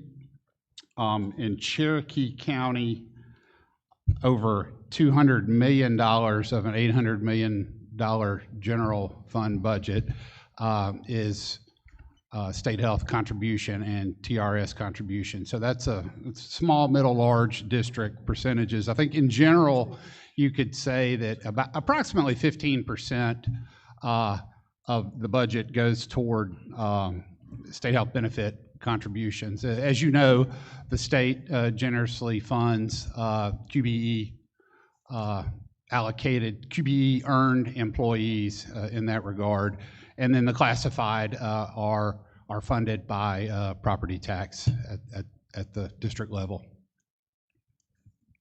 So one of the representatives had a question with regard to non-certified employees and could they leave the state health benefit plan? And that isn't an affirmative. We can currently go and shop that. And once you leave, and the caveat, and as a school superintendent a few years ago in North Georgia, we started to look down that road, and we were informed pretty quickly that if you leave the state health benefit plan, you cannot return with that employee group. For this reason, you've seen a lot of districts outsource services, a lot of outsourcing of custodial, of maintenance, of even transportation. If we had the flexibility to shop that, and Chairman Martin, you were asking a question, I believe, if we had the capacity to shop that, and if we did choose to go with an outside provider for a couple of years, and we could come back to state health, I think you'd see a lot of school districts try to find some cost savings in that avenue. That's just not afforded to us right now, so we would welcome that. You also heard with the folks, some of our friends from GSBA, mention some of the state requirements, state mandates, things that have come to us that were not local decisions but have impacted our budgets. I'm going to ask Mr. Christian if he will address specifically in his district what those impacts have been. Thank you for this opportunity. One thing I'd like to acknowledge that I'm hearing from legislators and community members in my small community in Bremen, we're a rural school system. The bulk of our property tax collections are from rooftops, from houses, not from business. And so we have some challenges there.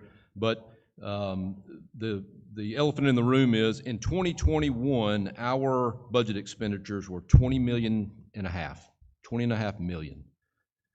In 25, it was 28. And people point to that and say, what in the world are school systems doing? They're spending money like crazy. And we have to acknowledge that big number. But let me tell you about that big number.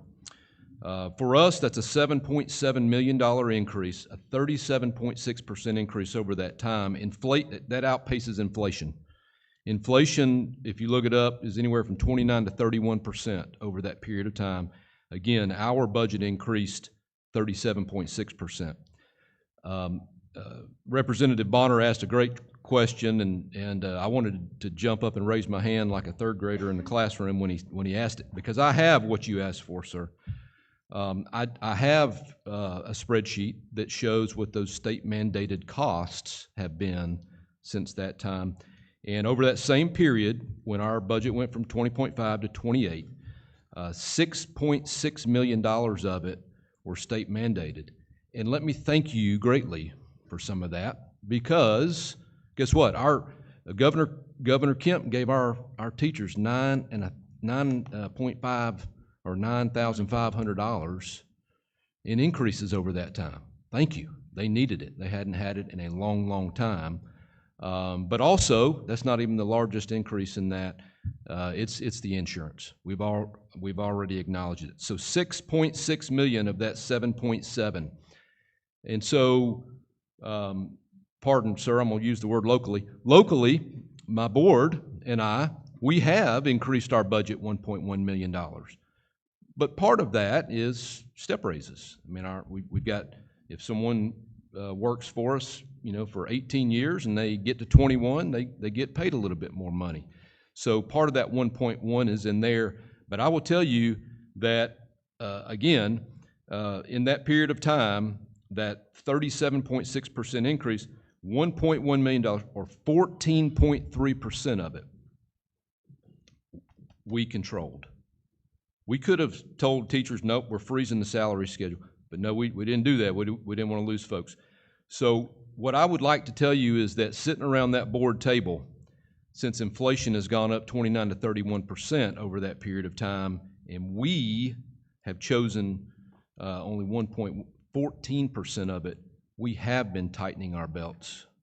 We have been fiscally responsible in Bremen City Schools. And so most of that $6.6 million came from the Gold Dome, and we had to figure out a way to implement it. So as we wrap up our comments, we want to answer questions. We want to have dialogue. I'll quote our friend Dr. Mark Feuerbach. He's our current state school superintendent of the year.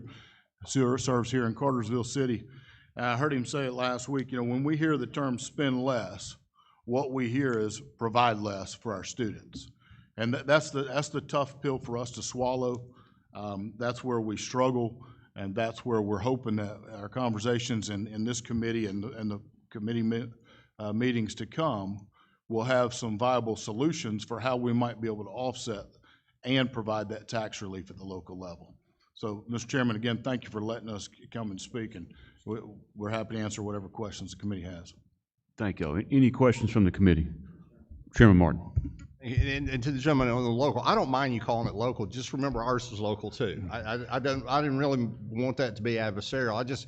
When people say local, it says sort of that the state money doesn't come. That comes out of Bremen City too. Look, I understand. I had 2 kids in public school. My wife was a teacher, a teacher assistant for years. My son teaches. I appreciate what everybody does.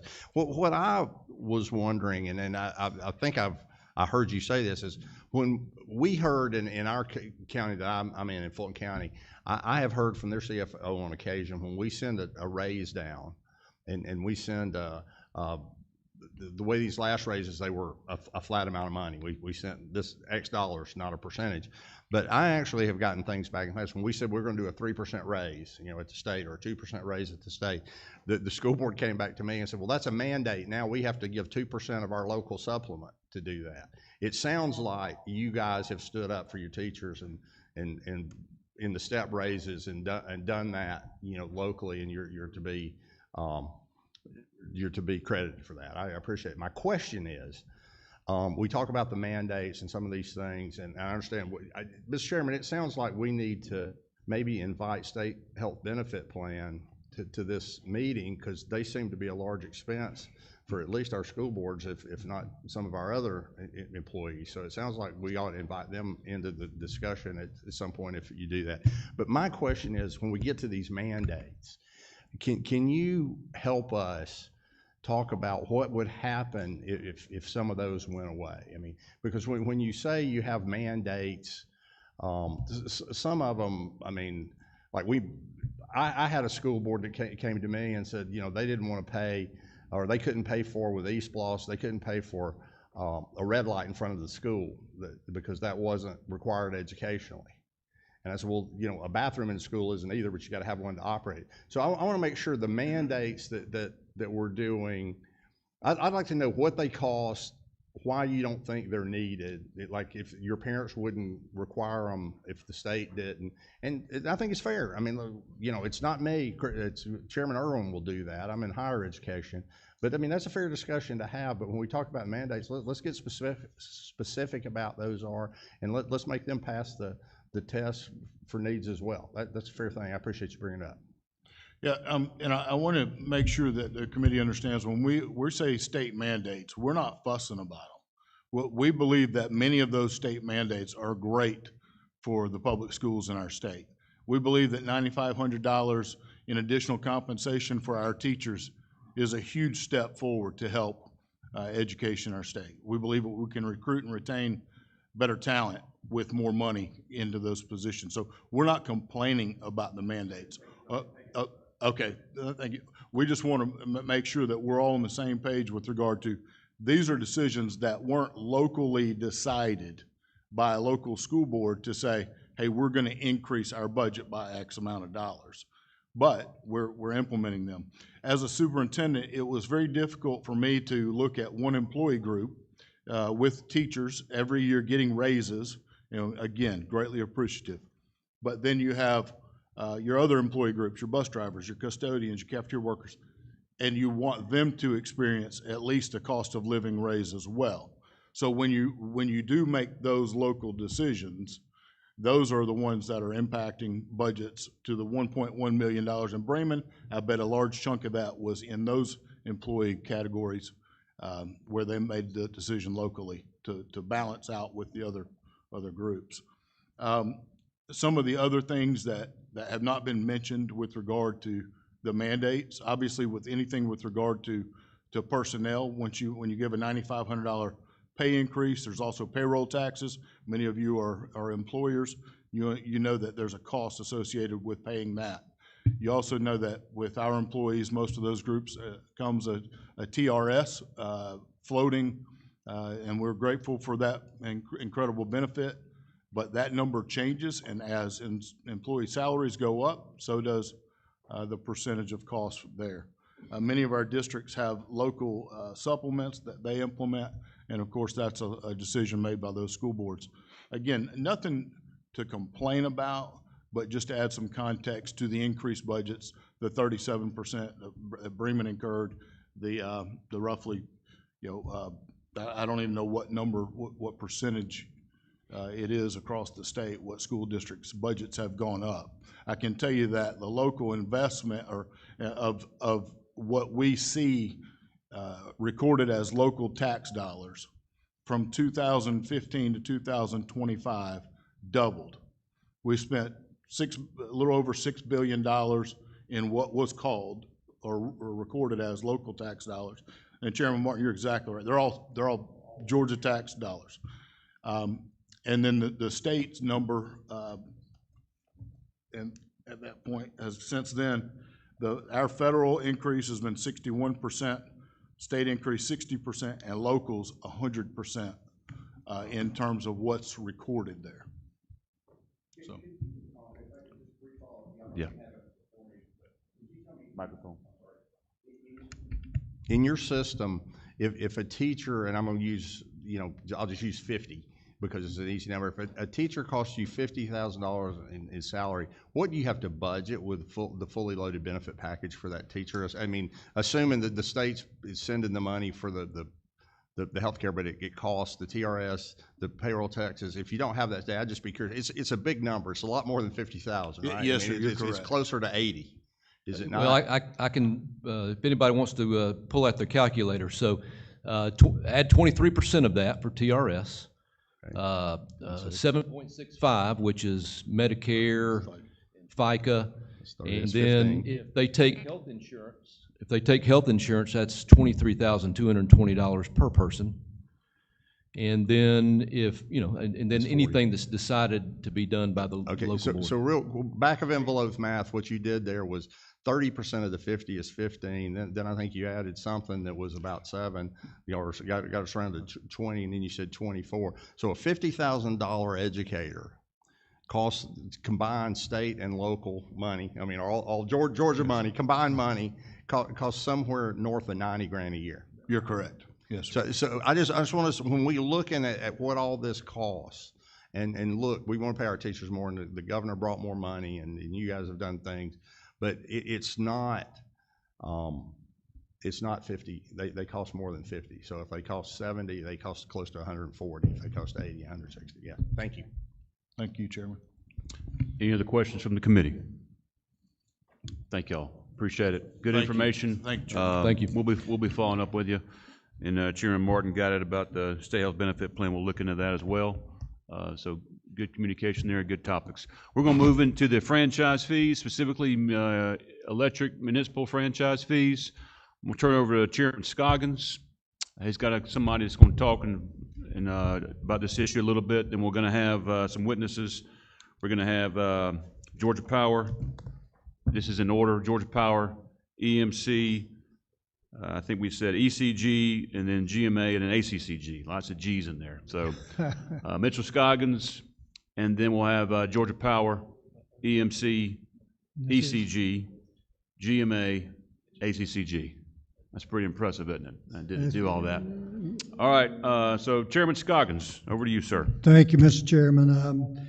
This is an issue that was brought to my attention through ACCG and our commissioner in Bartow County, and it deals with franchise fees. And I don't know if a lot of you know what franchise fees are, but I brought my power bill with me. And to show you that on every bill, you have a franchise fee if you receive power from EMC, Georgia Power, or anything other than MEAG. MEAG constituents do not pay a franchise fee. So on my bill, it says municipal franchise fees. Well, I live outside the county. I live 17 miles from the city. And so I could not figure out why I was receiving a franchise fee where the fee goes to municipality and the county doesn't get anything out of that franchise fee. So Clint Mueller, Peter Olson, and Commissioner Taylor are going to tell us about why they brought that to my attention and how it got started. And I don't care who goes first, I guess. Commissioner, you go first. Okay. So I've been looking at this for a few years, and I thought it was time that we brought it to someone's attention. And quite honestly, before I start, and I did bring this to Mitchell, or Representative Scoggins, I'm sorry. I grew up with Mitchell, and we're cousins, and we lived next door to each other, and he got me in a lot of trouble over the years. But anyhow, y'all know him, and so he just can't help himself. So and I'd first mentioned it to Mitchell a few years ago, and he did look at his power bill, and he called me back, and he said, yeah, this is municipal franchise fees. Y'all should be getting a portion of this. I said, we don't get any of it. And just to let you know, and I'm not here to try to take things away from the cities. I just want y'all to be more educated, like I've tried to educate myself on these fees. And I'm not asking for any resident to pay a franchise fee. I don't want any small business to pay a franchise fee.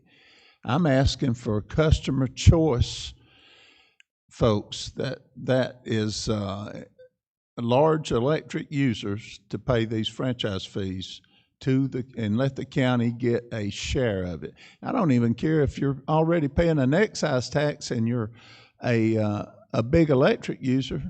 Give them a break too. And we all know who we're talking about paying these extra franchise fees.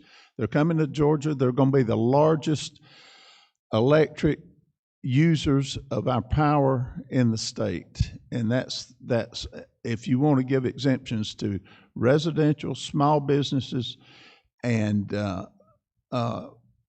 even the industry that's paying the electric, the excise tax.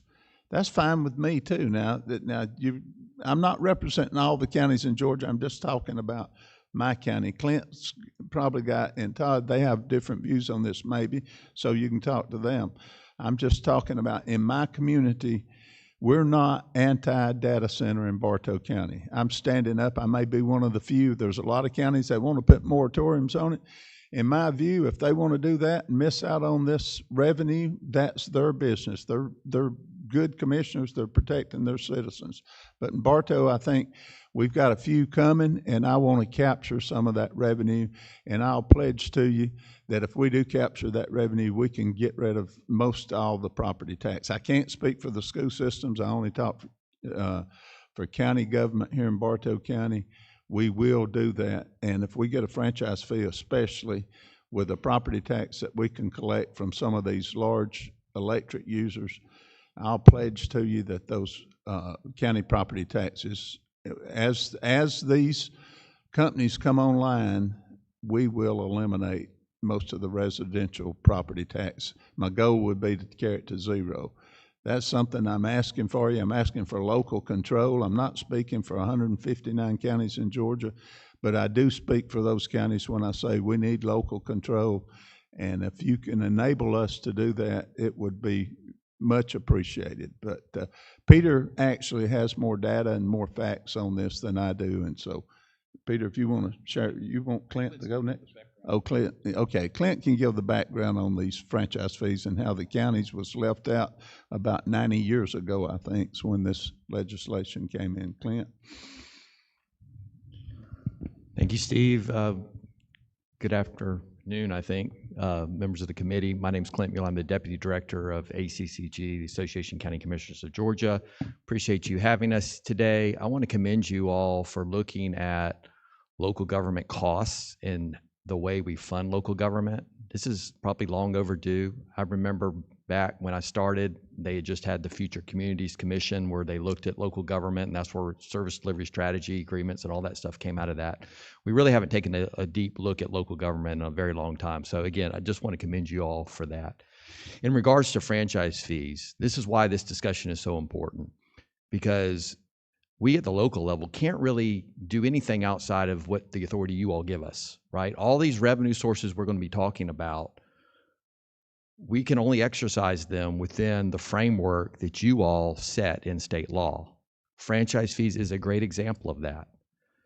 State law dictates how franchise fees work. Counties can't levy a franchise fee. Why? Because state law doesn't say that they can levy a franchise fee. That authority was given to cities. It was not given to counties. We can talk more about maybe why that came about and why we're different than we were 100 years ago when franchise fees were first instituted. But that's why this conversation is so important for you as legislators, because to address any of these issues, they cannot be addressed locally. You all, as the state policymakers, are the only ones that can address these issues. Franchise fees is another revenue source. I know you're going to hear today that franchise fees is for compensation for the sort of the rental of the right-of-way for the utilities that are on the rights-of-way. That may be the case. That may be what's stated in state law. The reality is it's a general revenue source. It goes into the general fund and can be used for anything. Cities have franchise fees, and we're talking beyond electric. We're talking natural gas, electric, telephone, water and sewer. I mean, there's a lot of them. The only one that counties can collect is TV cable franchise fees. That's it. So just cable franchise. It goes into the general fund, used for anything. It's not restricted for one specific purpose, even though it's called a fee, which some of you probably would say that looks more like a tax than a fee, right? If it's a fee, why isn't it restricted to whatever it's designed for? Well, it's not. And even the amount of utilities that are on the right-of-way, there's no tie to that. It's based on gross receipts. It's not tied to how much infrastructure a utility has on a government's right-of-way. And as you all probably know, state government and county government have the bulk of the transportation right-of-way in the state of Georgia.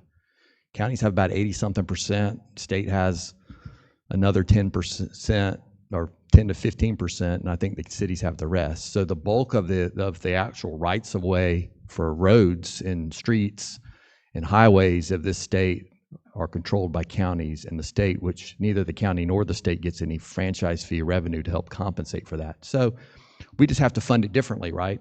We have to fund our roads with things like SPLOST that have been talked about, property taxes, other revenue sources. This is a revenue source we do not have for funding our roads.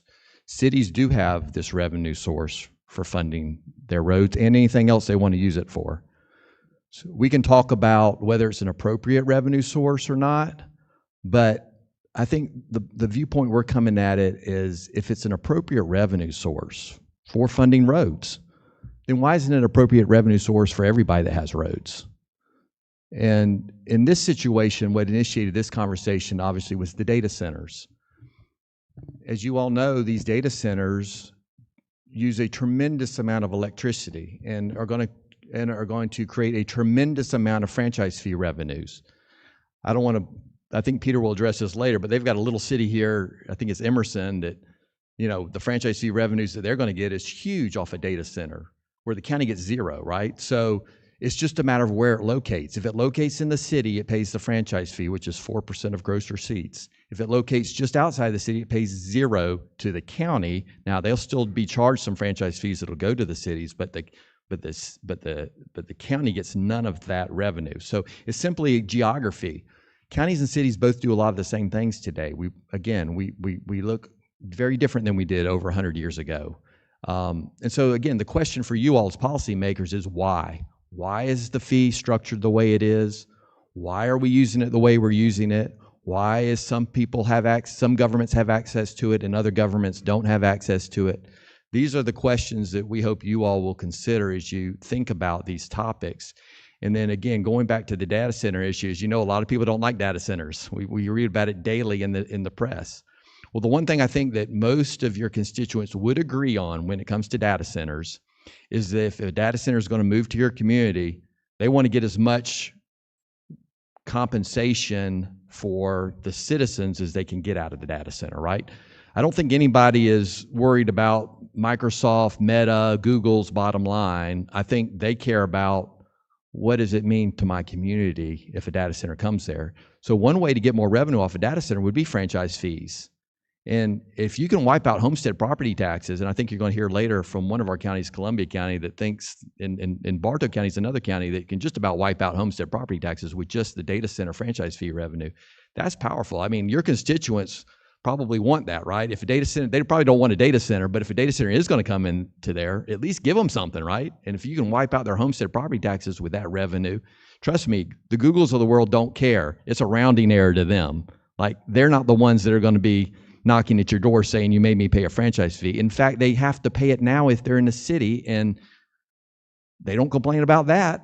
I don't think being in the city and having to pay a franchise fee or being outside of the city makes any difference in where they locate. I think it's all about other factors, and I think you'll hear some of that later on. So with that, what we're really asking you all to consider is at least opening the door for some of the counties to get franchise fee on the large load customers, not the mom and pops, not the individuals, but the large load customers like data centers. So we can use that money and restrict it if you want. Restrict it to property tax relief, because that's where we want to use it. We're not wanting to use it to grow government or spend more money. We're wanting to use it to completely offset as much as we can the property taxes of our local homeowners. And with that, I'm going to turn it over to Peter, who's going to give you a lot of details about their situation. Yeah, good morning. Peter Wilson, County Administrator for Bartow County for the last 14 years and an attorney before that. So yeah, this came to our attention. Cartersville led the way and we applaud it. They approved a data center for Switch, which is a company out of Las Vegas, and it's got a 2,000 acre campus in the city of Cartersville that's gonna potentially have 2 gigawatts of power when it's fully built out. 2 gigawatts of power. A single 100 megawatt building will use somewhere between $50 and $80 million of power a year. So that single building will do $2 million of franchise fees for the city. So at full build out, the city's looking at collecting $30 million or more. You know, the rental cost of a 100 megawatt building, I've looked a lot in data centers, it's about $200 a kilowatt. So a 100 megawatt building rents out for at least $150 million a year. And the higher end stuff with the latest AI, the latest NVIDIA chips, they rent out for something like $300 or $400 million a year. So that's what the first 2 tenants, I think, in Switch's data center here are going to be Google and Microsoft. And so they're going to be paying Switch hundreds of millions a year for those buildings. And they're going to pay $2 million a year, you know, per building to the city. So 3 miles away in Bartow, we were fortunate enough to land a digital realty data center on 900 acres. It's not going to be quite as big as Switch, but it's going to be 2/3 the size, 1.5 gigawatts of power. So if that were in the city, you know, that would generate $25 million a year of franchise fees at full build out, you know, if they get there. Don't want to count our chickens. But in the county, it's going to pay 0. Our unincorporated homestead for the county's millage, which is about 7, is about 17 million a year. So you can see the math. We could, each building will take 2 million a year off of that. And that's the simple, answer. And as we started digging into the history, it's like, why is this the occurred? The Home Rule Act in 1962, it was put on cities and it was not put on counties. And it's never been an issue for us before. I don't think, it's not a big source of revenue. It's nothing we particularly noticed or fussed about. But when the reality becomes that stark, that you're talking about leaving $30 million on the table, that's when we started to go to our state reps and say, what can we do about this? And Switch was the first one to come. They didn't come in and say, oh, we're not going to go into the city of Cartersville because they have a franchise fee. We're going to go to the unincorporated county. As Clint said, it's irrelevant to the math at the scale of these things. A single 100-megawatt building, to give you a little more education from what I've learned, it's about $12 to $15 a watt to build a data center. So 100 megawatts, that translates into 1.2 to 1.5 billion to build that building. The servers that go in the building are $15, $20, $25 a watt. So that's going to be another 1.5 to 3 billion of servers. So a single 100-megawatt building is something like a $4 billion investment. Multiply that times 20 for the city. It's going to be a $60 billion investment in the city. So it's huge. It's huge for property taxes, no question there. But we all are trying to reduce property taxes, and what we don't want to happen is the data centers come down to you guys and go, we're getting the shaft here. Citizens don't pay any taxes. Data centers pay all the taxes. So we're sensitive to that, and we're not trying to grow government, as Clint said. That's not our philosophy. I've looked a lot at Loudoun County, Virginia, the county that has the most data centers in the country. In the last 5 years, so they collect over $1 billion a year from data centers. In the last 5 years, they've grown their government from 3,800 employees to 5,000 employees. They've reduced their millage from 11 to 8.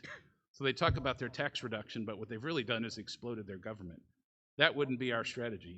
We can see our millage rate dropping in addition to our property tax going away. And we like Columbia County's idea as the way to do it in terms of a grant. But franchise fee is just simple, low-hanging fruit. Cities can do it, we can't do it. There's no logical reason why. Questions from the committee on that? Chairman Martin. So very many. All right, first of all, this is not news and is news to me, is the way it's listed on the bill. I live in a city, so I don't see this. But it is clear in state statute, there's no statutory authority whatsoever for a franchise fee to be charged to anyone outside the city. There is no statutory authority for that. Okay, what is happening is the PSC, and I think there's an open-ended question here for the lawyers in the room. The PSC has taken the authority to allow the power company to recover its cost of franchise fee to all the users. So, while it's listed on the county bill as a franchise fee, it's really just an additional fee. It could be for wiring or planting grass. It's to allow the Georgia Power Company, and in this case, the regulated utility, to do that. So it is allowing them to recover money from all Georgians to go into the bucket that then they then pay the cities. Would you agree with that, Mr. Mueller? Yes. So state law dictates that cities can charge a franchise fee. It does not dictate how the utility companies collect that revenue. The PSC in Georgia Power's case, and you'll hear from them, they have dictated how Georgia Power will collect it. It's half in the rate base, half outside the rate base directly billed to city customers. But you got EMCs that are different. You got MEAG cities that are different. My understanding from the EMCs is most of them only charge city residents, but some of them do bill some of it into the rate base and charge all their customers. So that's the issue, is there is no state law on how it's collected from the customers. That's up to the EMC boards. That's up to PSC for Georgia Power. That's how that decision gets made. Right. So so you would agree that the franchise fee is just another cost of operations for a power company, whether they be an EMC, a MEAG city, or the regulated just like their utility. property taxes. So it's just that's the thing that I didn't know. I'd never seen a bill that's seen it listed as a franchise fee, because it's really not. It's just an operating cost that they use to rebate, a franchise fee. Now, what you all are talking about is providing through statutory authority to have a franchise fee for other things, which would go, toward the county, right? A different, there'd be different state statutory authority to allow counties to enter into franchise agreements for specific uses for that. Yes, sir. So you're not talking about this 1% that's showing up there. Representative Scoggins is irritated by that. That's not what we're asking for. Representative Martin is as well. Yeah. And So, he doesn't pay it. My understanding from the study in those PSC documents, Georgia Power every year looks at the whole amount of franchise fees they're charged. Back in 2005, when the ACCG fought that battle, it was $100 million. I'm sure it's more now. They used to take that $100 million and just spread it across their rate base. Now the PSC said, take half of it to the rate base and half of it to the cities. And so that ends up being a tariff they adjust every year, and it's about 3.1% puts on city bills and 1.2% goes on county bills.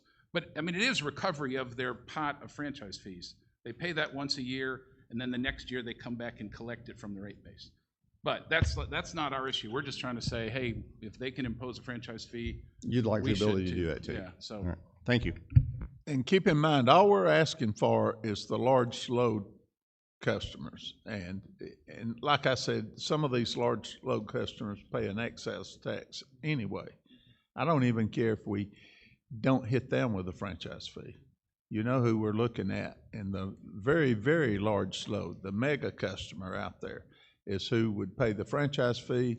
And as Peter said earlier, it's just a rounding area in their books, but it could help some of the local governments that's not getting franchise fees with property taxes, and that's a hot issue right now all across the state, as you know. Chairman Anderson. Thank you, Mr. Chairman, and thank you for that comment. That's kind of a lead into my question. We spend a lot of time looking at and trying to find unintended consequences in the actions that we make and the votes that we take under the Gold Dome. My question, and this is something that we debated in Senate committee on a bill that I had this year a little bit, and that is the definition of large load customers. Traditionally in Georgia, large load customers have included primarily heavy industrial, large commercial, businesses, industries that employ a lot more people, make a lot more payroll than data centers do. So, if we look at this as a legislature, I would encourage us to look very closely at the definitions that we put in place. Those traditional large load customers are not like the very contemporary issue we have with data centers, to where electric utility rates are one of the least of their concerns. In many cases, large industrial and very competitive industry customers in the state of Georgia that employ a lot of people, the electric rate and their cost to do business is managed to a micro level. And a slight increase in their rate can cause jobs to shift to other states. It can cause processes to go to other places, and even plants to relocate or shut down. So I just encourage us to look at that very closely. Thank you. And I would comment in response, sir. We chose the 900 because it's already in state law. But when you talk about data centers, the threshold could be 10 megawatts or 20. A small data center is coming to Cartersville that's 2 buildings, that's 200 megawatts. So if you want to, I agree with you, you want to worry about your existing 10, 20, 30 megawatt plants. We got the HSBMA battery plant up the road that's 35 megawatt load. We got the that was a $5 billion project. We have the Q-Cells solar plant up the road that's $2 billion. It's a 90 megawatt. So set your threshold at 100. I mean, I'm pulling that out of my hat, but that's only going to hit the data centers, That's only going to hit the data centers. Yeah, you can set your threshold anywhere you want. And some of those same industries that you mentioned some counties will waive the excise tax. In Bartow, we don't. We collect the excise tax. So energy excise tax, I'm sorry. So based on how aggressive that county is at recruiting industry, it's up to the counties. And thanks to the state for letting us have local control over that energy excise tax. Yeah, and that's a good position to take. It's just something that we need to look at very carefully. 900 megawatt or 900 kilowatts collected, which is what the Georgia Territorial Act defines as what we call customer choice, is very small compared to what we're seeing now as development. But even larger loads traditionally in this state You're talking about paper mills, you're talking about air separators, you're talking about large textile industry. Just look around. A lot of those are gone. A lot of those are gone for economic reasons, not necessarily energy. Energy's been a blessing in Georgia for decades, but it is something we need to be cognizant of. Thank you. Representative Flournoy. Thank you for the information. Thank you, Mr. Chairman. Quick question. So you mentioned about 4% is the base for franchise fees as far as what the city is receiving. So if the county did receive a portion, are we talking about splitting that? Are we talking about in addition to that 4%? We're not proposing taking anything from the cities. You know, if the energy buyer is in a city, it's getting charged a franchise fee. If it's in an unincorporated area, it's not. So we're simply saying, let us put the same fee on businesses in unincorporated areas, and Georgia Power or whoever the provider is would collect it and remit it, you know. So it doesn't touch, we're not trying to touch anything the cities do. We're just trying to be able to do the same. So with the city receiving 4%, then you're saying also allow the county to receive the 4% Well, as well? that's sure. I mean, you know, we'd be grateful for anything, but 4 is the rate that was set in state law for the cap for cities. So we'd say, you know, we'll take the same cap, but. Chairman Scoggins. Okay. Thank you, gentlemen, for the good information. My question would be, if our original conversation started about the franchise fee being on the power bill instead of, you know, the data centers, but y'all had asked that why can't we get our 1% that's being billed to your county constituents that doesn't get anything from a municipality-wise, as far as they don't pick up our garbage, they don't give us water, they don't give us power, anything. But we were asking, why cannot the county get that 1% that they're billing everybody outside municipality? Is that not the question that how it originally started? Yes, that's how this first started, the conversation. Right. Was from the municipal franchise fee that an unincorporated citizen pays that fee. And so we think that the county should get part of that back also, but that's not what we're basically asking, but that would be fine. I'm fine with eliminating the franchise fee totally from the unincorporated. I can't speak for the cities, but I'm fine for eliminating that. And I know that's a cost recovery that Chairman Martin had just mentioned, but the Public Service Commission could consider that as far as the rate that the power companies get, and if you're if that's part of cost recovery, that's fine. But speaking for unincorporated citizens, I would be perfectly fine if that fee could just go away. But Peter, Yeah, the only thing I could say, having dug in and read all the PSC filings back from that fight, so the special master who heard the case said it's arbitrary that they're charging 4% to the entire rate base. But then they bizarrely, to me, went on and said, let's just let them split the baby. The result from the PSA should have been the entire 4% should just go to the municipal customers. They're the cities are charging it, they should pay it. There's no logical reason why it was split. But that was the PSC's ambit. So to correct that, either the PSC has to correct it or y'all have to, you know, correct the PSC on what they did there. But like I said, we're not, I mean, the dangerous part, Representative Scoggins, about what you're saying is we don't want to get adverse to the municipalities and say, give us some of what you're getting. I think the fair answer is if the cities are charging it, then on customers in the city, then that's the customers in the city should pay it, right? Instead of it being spread to the entire rate base. So, you know, the way it works now, Switch is in the city, they'll have a big bill. It's not to Georgia Power, so, but, you know, we don't want to have part of that bill spread onto the entire rate base for some large customer.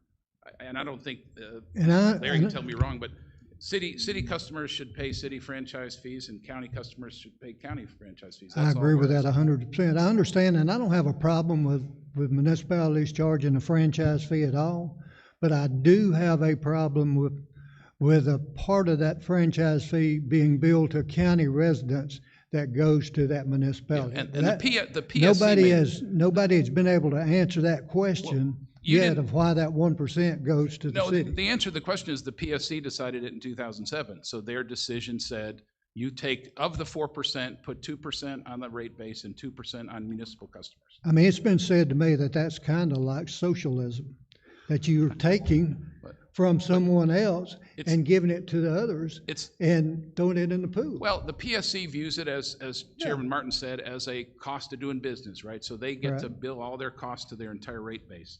So the ACCG in Cobb County had challenged that in 2005. And rather than say, let's just put it all in the cities, they said, well, we'll put half on the cities and half on the unincorporated area. It's nothing the cities did. That was the PSC. And it's really nothing the state did. It's just the decision the PSC took at that time. I don't know that it's been revisited or thought about. It's extremely confusing, right? Because we've had to have a lot of conversations to get to the bottom of this. So it's hard to explain. But we don't want to take a position that we want to take some franchise fee revenue from the cities. I don't either. Upset 576 cities and the very powerful GMA, right?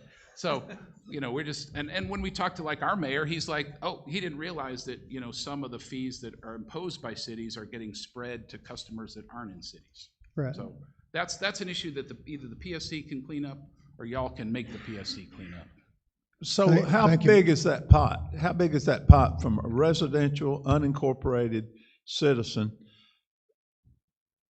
Totally, how big is that pot of money? It can't be a whole lot, but it's still like, I think your bill is what, $3 last month on your municipal franchise fee? So that pot spread throughout all total can't be a ton of money, but it is real, and it is real money. And so I'll once again say, it's fine with me if all those residents if you could just wipe out that residential municipal fee. And so in 24, Commissioner, it looks like it was around 250 million was the municipal franchise fee. Is that right? But from unincorporated citizens. Well, half. Okay. So 125 million would have been spread on Mitchell's bill and all the others in the unincorporated area. All throughout Georgia. So just at the risk of touching the third rail of electric politics in Georgia, the franchise fee at the municipal level is supposed to be for the use and maintenance of the right-of-way. Over the years, that's turned into a revenue source for the municipalities. The gentleman said, the judge, the special master looked at it and go, hey, arbitrarily, why is it for it? Because that's all it can be. Okay, there's nothing pegged, and, you know, and my friends at GMA are gonna get mad at me for saying this, but there's nothing pegged to the actual cost of leasing that right-of-way for that. I mean, that's just the way it's become, but let's look at what it is. So that's a cost of operations for leasing the right-of-way. Here's the inequitable part of it. Counties have, Mr. Mueller, Clint, if I may, you and I have talked about this ad nauseum for over a decade. The counties aren't allowed to charge for their right-of-way when you're running down the side of the road. Why did we do that? Because quite frankly, GMA at one time had a bigger lobby. They just did. I mean, we heard it earlier. Right? This is how much all the commerce comes from the city, and it comes from the small. So they did, and it made sense.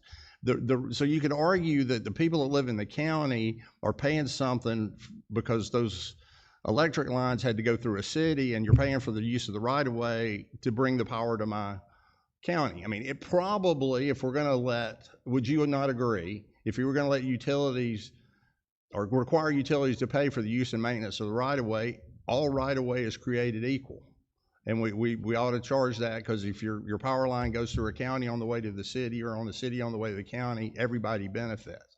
So, Mr. Chairman, I'm going to give you another suggestion for your agenda item. We probably ought to just look at what franchise fees are, you know, and you know, how they can be best implemented to serve the entire citizenry of Georgia, to provide a fair and equitable place so that we can help push power rates down, not up.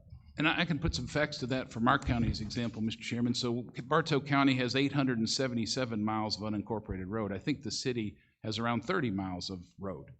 So, you know, yeah, so we spend about $8 million a year paving, and that can get about 32 miles, right? So to pave 877 miles of road, it's about $250,000 a mile for a rural county road. So you're talking $220 million.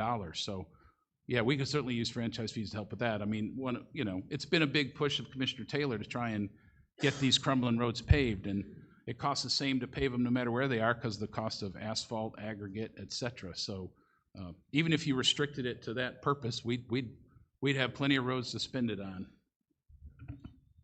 All right, we need to move on. That's good discussion. This has obviously generated a lot of interest. But again, good discussion on both sides. We're going to move into some other folks that provide testimony. Just, I think I did earlier, but Georgia Power is going to be up first. EMC, ECG, GMA, ACCG. And I'll defer to Chairman Scoggins, but I think we have lunch is after this. And I think we have enough lunch for everybody in the room. I think so.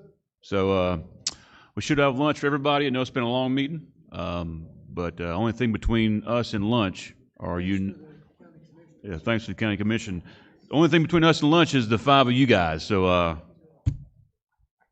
Georgia Power, the floor is yours.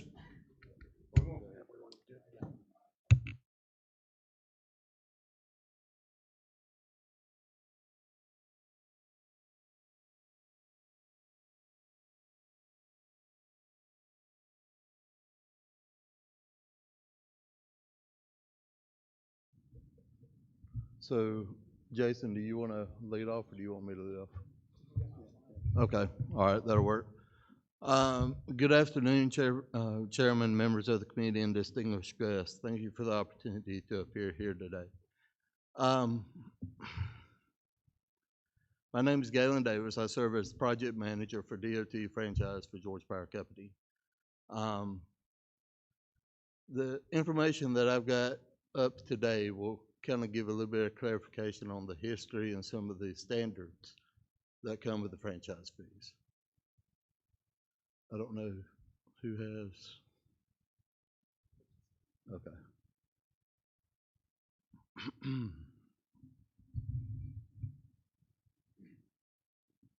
Okay. All right, thank you.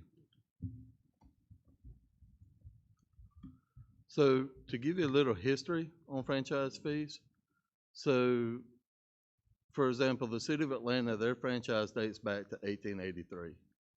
In 1974, the Public Service Commission allowed Georgia Power to recover the franchise fees, and that was the basis for a lot of items already addressed. In 2007, the Public Service Commission required that part of the franchise fee to be paid by the county residents. In 2005, Georgia Power worked with GMA to amend several franchise agreements around the state. That was to bring it up to a lot of previous discussions and agreements. Franchise fees are based on state law. It's OCGA 3634-2, paragraph 7, and it outlines how everything is itemized on a customer's bill. And as mentioned previously, we do pay the cities annually. So one of the questions brought up in the previous discussion is what actually does the franchise fee do? So the fees grant Georgia Power certain rights to conduct its business on the streets, alleys, and public places of the city. Franchise agreements are typically 35 years in length. That's a minimum. That's set forth by the Public Service Commission, and the annual payment is 4% of the revenue billed to the applicable revenue classes.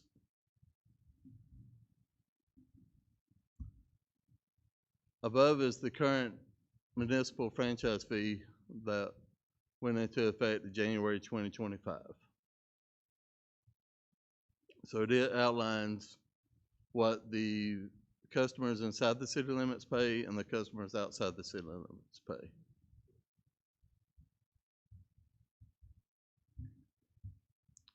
So at that time, I'll open the floor up to questions. Okay, my question would be, are y'all just a pay-through? Y'all collect the money, y'all don't keep any of the 4% yourself. It's a pay-through and you pass it on to the cities, is that correct? I can get you further information on that. Okay. Do you know if any of your franchise fees go to counties, or is it just cities? So the courts ruled several years ago that the counties are not able to obtain or charge franchise fees. So your answer would be no to that? I'm sorry? Your answer would be no to that? None of the franchise fees go to the counties? Only in consolidated governments. Okay. And that's only, what, Macon, Bibb, Clark, Athens? Yeah, Macon, Bibb, Athens, Clark County, those are two of the larger ones. Okay. All right. Are we witnesses already done with the testimony? Okay. Sorry? Any other questions from the committee? For Georgia Power? All right, EMC, go ahead, Jason. Good deal. Is that on? All right. Afternoon, Mr. Chairman, members of the committee. My name is Jason Bragg. Have the pleasure of serving as Vice President of Government Relations for Georgia EMC. As many of y'all know, Georgia EMC is the statewide trade association for Georgia's 41 electric membership cooperatives, or EMCs as we're colloquially known. Each one of our EMCs are locally governed, member-owned, and not-for-profit, and work every day to provide safe, reliable, affordable power for over 5 million Georgians throughout our state. Currently, we've got a map that I've presented that I've put in your folders. We've got our service territory map along with an overview of franchise fees that you can have to track my testimony. But as you can see from the map, EMCs serve about 73% of the state's land area, and we operate in 157 of our 159 counties. Today, I just wanted to provide you a brief overview of how our members collect, remit, and how franchise fee agreements work between EMCs and city governments and consolidated governments.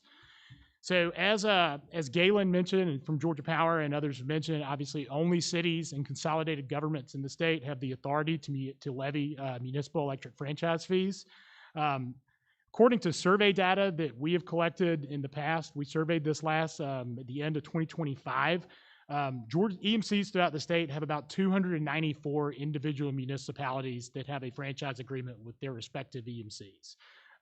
Those range from through the 41 EMCs, those range from as little as some that have no cities that collect franchise fees in more rural areas to, I think, 42 is the most one EMC collects. And obviously, those are going to be in the more densely populated areas around Metro Atlanta. Important, and I think this goes to some of the questions that Representative Scoggins has had. Obviously, because EMCs are not-for-profit corporations, franchise fees, like any cost incurred by those EMCs, must ultimately be borne by our membership. So I think that's just an important distinction to remember. So how are franchise fees collected and billed to our EMC consumer members? According to the survey that we did, approximately 2/3 of our 41 EMCs collect franchise fees only from those customers that live in municipalities that impose them. So about 2/3 of our members only collect from those people that only collect from those users of electricity, whether they're homes or businesses, that live in those areas that impose them. In those cases, that fee is going to be itemized on the bill. So members would see that on the bill. For the other third of EMCs, this is obviously a policy decision that the EMC boards had to make. But obviously, for the other third of EMCs that collect those from all customers, they consider, obviously they roll that into the EMC's general revenue, and in other words, is collected from all customers. So we do have some situations in our state where our collection of franchise fees and levying is similar to Georgia Power. In those cases, that fee typically may not be included on the bill, and just wanted to mention that as well. For the majority of those EMCs, that fee is calculated using a percentage of gross energy sales for customers located within the municipality that is imposing the fee. Most of those agreements, if you heard earlier, are consistent at 4%, although we had a few in our survey that probably were negotiated a long time ago that were a little under that. But I'd say the overwhelming vast majority of those are at 4%. How are agreements structured typically between EMCs and local governments? Usually passed through an ordinance prepared by a city council. There's typically a period of negotiation where a city council and an EMC, on our perspective, go back and forth on terms or what's included in that ordinance. They vary depending on what the local government looks like. I think a lot of them are likely very similar, but there's some minor differences between some of those agreements throughout the state. Areas where there are two electric suppliers serving the same city, areas where Georgia Power and EMC may serve the same area. Georgia law requires those fees to be calculated and payable in the same manner, so they have to be consistent between the two electric suppliers. Those agreements, as was stated before, typically require the EMC, allow the EMC the right to occupy, use, and own city-owned right-of-ways for poles, lines, towers, other components of the electric distribution system, both underground and above ground. Those agreements also provide usually the EMC the right to trim and cut shrubbery, trees to maintain the reliability of their electric system. So with that, Mr. Chairman, that's the overview of kind of how our EMCs handle franchise fees. I'm happy to answer any questions from members of the committee. Questions from committee for EMC? All right, no questions. Mr. ECG, the floor is all yours. Can you guys hear me okay?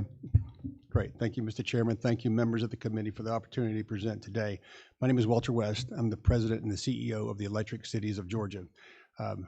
My presentation is very brief as well, about 2 minutes, and my presentation is very narrowly focused. It's focused on the electric general fund transfers that the municipal electric systems in Georgia pay to their cities. So to start with, let me just give you a little background on who Electric Cities of Georgia is. We're a 52-member, we're a member services organization for 52 members that have the electric distribution system. There's 51 cities in one county. As Mayor Santini mentioned earlier, Cartersville is one of our cities. Locally, so is Marietta, so is Ackworth. There's obviously 51 in one city.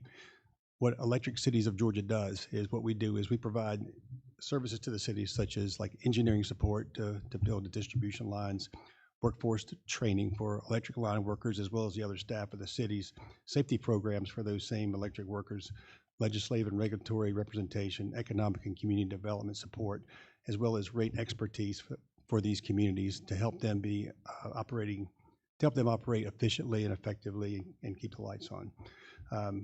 For points of this discussion, I think it's important just to touch on the history of these municipal electric systems because that ties into the general fund transfers. So a lot of these systems that were created, they were created at the turn of the 1900s. So they've been in business about 120 years. At that time, it was those cities made the decision to build their own electric system to provide electric power lights and for their customers and so forth. Those local taxpayers and those local governments made the decision to invest in and be responsible for owning and operating those utilities. They took the risk of building, operating, financing, and maintaining these systems for the benefit of their communities. So these communities today remain a community-owned asset. They're owned by the citizens who live and work in those communities. And because of that ownership, that value from those utilities goes directly towards and stays in those communities. And one of the ways that those benefits return to the cities is that general fund transfer. That general fund transfer reduces the tax pressure on those citizens that live there. And of course, those dollars go to pay for those services that benefit those communities, and they do stay locally. Those decisions that are made locally, they're made for the city's budgets, they're made for the utility rates, and those transfers to the general fund. And those decision makers are responsible to the citizens in those communities who live and work there. I also want to point out how effective this municipal electric business model has been over the years. If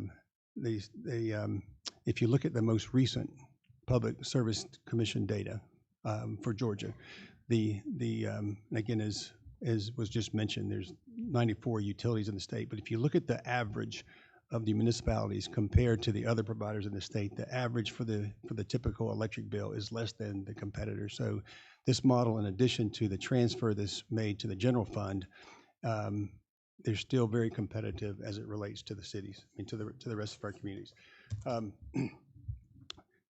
So I'd just like to close by making the statement that these municipals that built these communities, that built the electric funds, that built the electric departments years ago, they remain owned by the communities, and those values are returned to the communities by remaining competitive, and that's my points. So thank you. Thank you for the testimony. Committee members, any questions? Chairman Scoggins. Yes. Is it safe to say that ECG, Georgia Power, and EMC would be happy to cut everybody's rate bill if we did away with franchise fees. Would that be, I mean, you're not gonna make your customers mad if we did away with franchise fees. Well, I can't speak for our partners up here, but the cities pay a general fund transfers to the city. That's kind of embedded in that general fund transfer is what would be equivalent to the franchise fee. Okay. Chairman Scoggins, just from the EMC's perspective, it's a pass-through cost, so our customers are going to pay it. We're the pass-through. We remit those fees to those cities that impose them. So you know, it's a customer pass-through for us. So I'm sure customers would probably like to see their bill decrease, but I would agree. We don't have an opinion on it as an association. I agree. Thank you. Any more questions from the committee? All right. Thank y'all very much. We'll close it out with ACCG and GMA. If y'all got anything to add to the conversation. Once we get done with that, I'll have a few admin comments. I'm getting into lunch. Go from there. Thank y'all for your patience, and thank you for the discussion. Thank the committee for the questions, and we'll continue on. Well, thank you, Mr. Chairman. Jim Thornton, I'm the Deputy Executive Director at GMA, and we've obviously heard a lot about the history and the development of municipal franchise fees and the electric business. It's obviously a very complicated topic that's developed, I think, since 1883, so it's over 125 years or more, 140 years of development. I recognize that we don't have a lot of time to go through all of that historical development and all of the intricacies of that, and so I'm going to try to be brief today.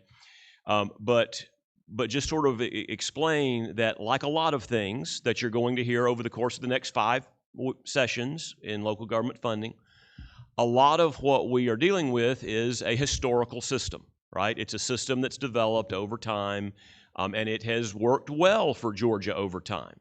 That applies to the division between state, city, county governments, who are not all created equal, who don't have all of the same powers, don't have all the same responsibilities, have a very different funding mix. And so those are the kind of issues that are going to be talked about a lot. The same thing can be said about our electric system. Our electric system has developed over time.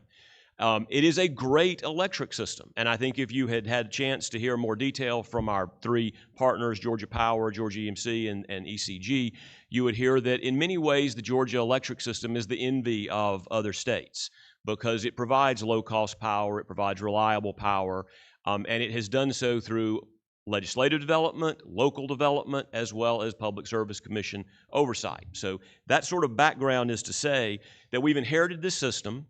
And in the case of electricity, it all started in cities. It started in cities 140 years ago when street lights were built, when power poles were put up, when, as even today, as Larry said earlier, the majority of commercial and industrial property is located in cities. And the majority of that property was historically even greater located in cities. Now, things have changed over time, and so it's perfectly fine to have a conversation about, is it time to make adjustments and so forth. But I think we need to recognize that there are historical antecedents for how we got to this position. In the case of cities in particular, there are lots of commercial customers, lots of large load customers, the 900 kilowatt customers that are customer choice. Those are competed between our 3 various partners. But the current system was developed when it was decided that we were going to put poles in the right-of-way of cities. And there are really 3 things that come with that. One is there are direct costs. Obviously, there are direct costs of building and maintaining the right-of-way, preserving it, et cetera, keeping it safe. There are also the indirect costs of that, because as you know, Larry alluded to in his testimony, cities have a higher responsibility for maintaining the right-of-way than counties and the state do in terms of liability issues. So there is indirect cost. And then there is what Walter alluded to with ECG. There is a little bit of the sense of the fact that when you hear me talking, don't see the city mayor and council. The city mayor and council are just the board of directors. They're the trustees. They're the stewards of these assets. They're actually owned by the citizens of that city. And so the citizens of that city own that asset. That's a public right-of-way. It's a public asset. And so if a private company, whether it's electric, telecom, telephone, cable, et cetera, wants to come in and use that public right-of-way, it's appropriate for there to be compensation to the owners of that public right-of-way. That's the system that we developed. It developed historically in the high-density cities where it was cheaper for Georgia Power and EMCs and others to hang poles in the right-of-way rather than to go out and buy private easements necessarily. The land was more expensive. Historically speaking, and even today, that probably is true. The land on Peachtree Street in downtown Atlanta is more expensive to buy easements, buy property, than Bass Cross Road in Troup County. I mean, that's the historical economic reality. So we developed this system over time that allowed cities to charge the right-of-way fee. And as you heard from Georgia Power, eventually it was decided we don't want to charge by per mile of power line. We don't want to charge per pole. That becomes too complicated. It changes over time. So just set the cap and the percentage at 4%. Now, not every city imposes the 4% franchise fee. And if you give the counties the ability to impose franchise fees, not every county will necessarily impose franchise fee. That is a great local choice. I think you heard that it was said about 300 cities have franchise agreements. And I think that's an important point to make. These are agreements. They are negotiated. You heard about some of the terms that are negotiated in those agreements. And so my cities, the 400 or so that have franchise fee agreements in place, they have negotiated those over time with Georgia Power Company and with Georgia EMC. Those are typically 35 or even 50-year agreements that are in place.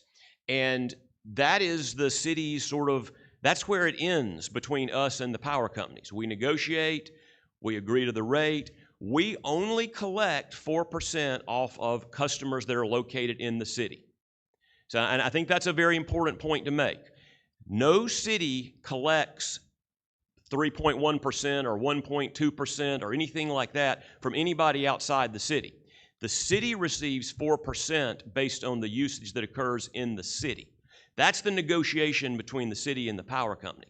Now, how the power companies choose to collect that from their customers is something that's a negotiation between them and the Public Service Commission or them and their board. The cities have no control over that. You will not find a single city franchise agreement that tells Georgia Power Company or Georgia EMC or any of the member co-ops how they are to recover those costs. That is outside of the city's purview. And if the counties imposed franchise fees, it would be outside of the county's purview. If Bartow County imposed a franchise fee in the unincorporated area on their customers, large load or otherwise, they can't tell Georgia Power how to recover that. So Georgia Power might bill that just to the Bartow County customer, or they might build it into their rate base, and the citizens of every city, as well as Gordon County and Floyd County, would pay a portion of that, because that's a totally separate transaction. And I think that's where sometimes we get a little off track here. Is we're talking about two different things. We're talking about the agreements, the 4% agreements between cities and the people who are renting their right-of-way, just like a lease agreement. That agreement specifies one set of terms that is a negotiation between the power companies and the cities. Those are in place. Those are working well. Those have worked well for decades. There's a totally separate conversation about how the EMCs and Georgia Power Company recover those costs, and what I think you just heard is there's 3 different models. It ranges from 2/3 of the EMCs that bill 100% to their municipal customer, Georgia Power, which has this 3.1, 1.2 split, and then the other third of the EMCs, which have everybody, regardless of where their residence is, paying the same rate to generate the pot of money to pay off the total fee obligation, to satisfy the fee obligation. So I think that's important. I think it's also important to note that yes, and Clint did a great job, and the other the commissioner explaining the historical changes over time between cities and counties. Cities started out as the commercial industrial center. Now some of that's moving into the unincorporated area. Maybe it's time to revisit that conversation. But I think where I began, cities and counties are not created equal. We're not always treated the same. Maybe this is a place where there's a historical reason for the deviation. Maybe that can be adjusted. If you want to start talking about the issue of should counties collect franchise fees, to some extent we're agnostic to that. I mean, because we have agreements in place for our city municipal franchise fees. We think those work well between the cities and the power providers. We think it's built a great grid, it's built a great system, and it's up for them to decide how they allocate those costs internally. We don't regulate, control that. When you start talking about the counties, I think the proposal on the table was to say, well, maybe it should be large load, or maybe it should be data centers, maybe it should be a differential rate. Again, we don't have a position on that. That's a conversation that I think you need to have with the counties and with the power companies to determine what's the appropriate there. And then when it comes to cost recovery, I think it was alluded to. In the case of the EMCs, they are essentially unregulated on setting their rates because Public Service Commission doesn't regulate the rate. Now, they have reporting requirements and other issues, but the rate itself is set by their board. On the case of Georgia Power Company, it's a negotiation between the Public Service Commission and Georgia Power Company. They do the annual filing. Anybody has the right to challenge those filings or to bring a case at any time if they think that's not appropriate. I mean, I think Georgia Power would say, and you've read probably the same historical documents I have, they would say that part of their costs for municipal franchise fees is benefiting the entire system, and part is really more just benefiting the local residents of that municipality. And so they have come up with this equation that they testified about. I would point out that I have 140 cities that are treated like counties in that. In other words, if I have 140 cities that don't have an agreement with Georgia Power Company for a franchise fee that's at least 35 years long, and so those cities don't receive a franchise fee. They receive $0 from the franchise fee discussion. But their residents are treated just like unincorporated county residents, and that they're paying that for Georgia Power, they're paying that portion of the municipal franchise fee. So it is a complicated system. I understand that. We could go on at length, and I know we don't have time for that. But I think the bottom line is it's a system that's worked well from the perspective of cities. We don't see any of the issues that have been raised. We don't see any of the issues that have been raised as requiring any change or adjustment between the cities and the power companies that have these agreements in place, many of which have decades remaining on the term of those agreements. We don't see any reason to change that. That's not to say that you shouldn't consider the issues that Clint has raised and that the counties have raised, which is that they are also allowing for-profit and member-owned co-op utilities to benefit from the use of their right-of-way, public right-of-way. Maybe there is an appropriate level of compensation for that. That's just an issue that is not necessarily a municipal issue. So I could go on. I'm not going to. I'm going to pause and see if I have questions or if Clint wants to add to my comments. First of all, great explanation. Any questions from the committee? Chairman Scoggins, go ahead, and then get to Chuck Martin. So I want to make sure I heard you say, so you're telling me that if a city, in aggregate, if the cities charge 4% fee, that's all they get. So if I have a city that has $100 worth of electricity sold in July, I get $4. That's correct. Okay, if I'm in a county, Chairman Scoggins here, and he has a bill and he got charged $1 and that goes to the power company, where's that dollar go? So, and this would have been a good question for Georgia Power because they're not paying it to you, right? That's right. Well, they're not paying it to me. So this is what's happening is I think the most recent number I saw was $260 million. So there's $260 million statewide of electric franchise fees. $260 million. I'm guessing the majority of that is Georgia Power, but a lot of it are the EMCs as well, because they have large customers inside the city. So let's just assume for purposes of calculation, it's $200 million, okay?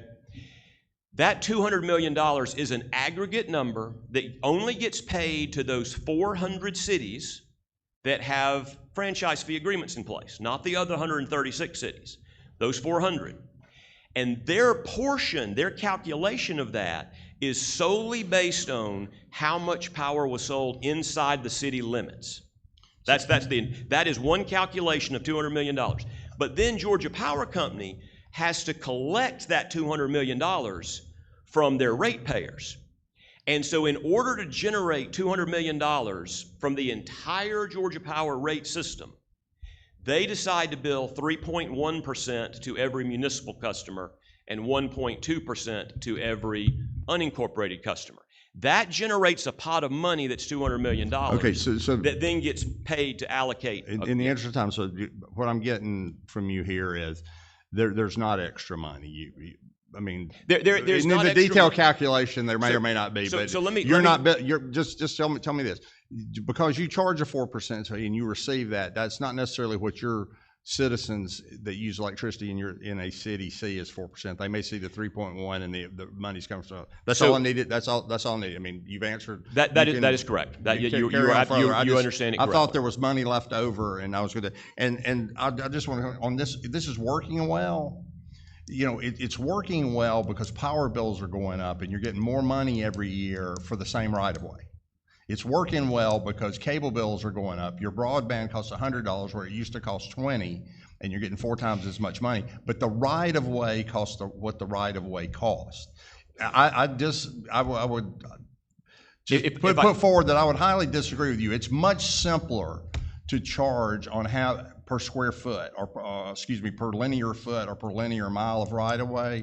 That's much simpler than having to calculate each month on how much electricity or how much cable bill, but that doesn't yield as much money for the. Well, but to that point, that is how other franchise fees that both cities and counties receive on telecom and cable. Some of those, for example, I think broadband internet, it's charged on a 5 cents per linear foot calculation, right? So there are other methodologies of calculation, but again, historically, it was determined that the percentage made sense. The 2 points I would say, one point of disagreement is to say that 4% has 4%. Yes, it's gone up as power bills have gone up, but as Larry said earlier, the cost of right-of-way maintenance, the liability, the insurance risk, the litigation risk, all of that have gone up as well. So, yeah. So what happens is it doesn't cost more to maintain it, but it does create more risk to the cities because if they don't maintain it properly, and they have liability associated with that, as in the case of the Milton right-of-way nuisance claim. You know, one of the other places where Clint and I are in different positions is he has essentially no liability for a nuisance in the right-of-way that causes a personal injury, whereas cities have unlimited liability for a nuisance in the right-of-way that causes personal injury, which is, but no, it didn't. But it is the cost of liability that's there. The other comment I would make, Chairman, is relating. We heard a lot about the Bartow Cartersville data centers. I think this is an important point for everyone to hear. If Switch locates inside the city limits of Cartersville, Cartersville gets a 4% franchise fee on the electricity that Switch buys. Now, if Switch is a EMC customer, they may pay the full 4%. If Switch is a Georgia Power customer, they will pay the 3.1%. That has nothing to do with Cartersville. Cartersville's going to get 4%. The agreement that's in place is 4% for the franchise fee. If that Switch locates just outside the corporate limits of Cartersville in unincorporated Bartow County, Cartersville gets no additional franchise fee. So if Cartersville is currently, let's say it's a $100 million customer, and they're getting $4 million of franchise fee if it's inside the city.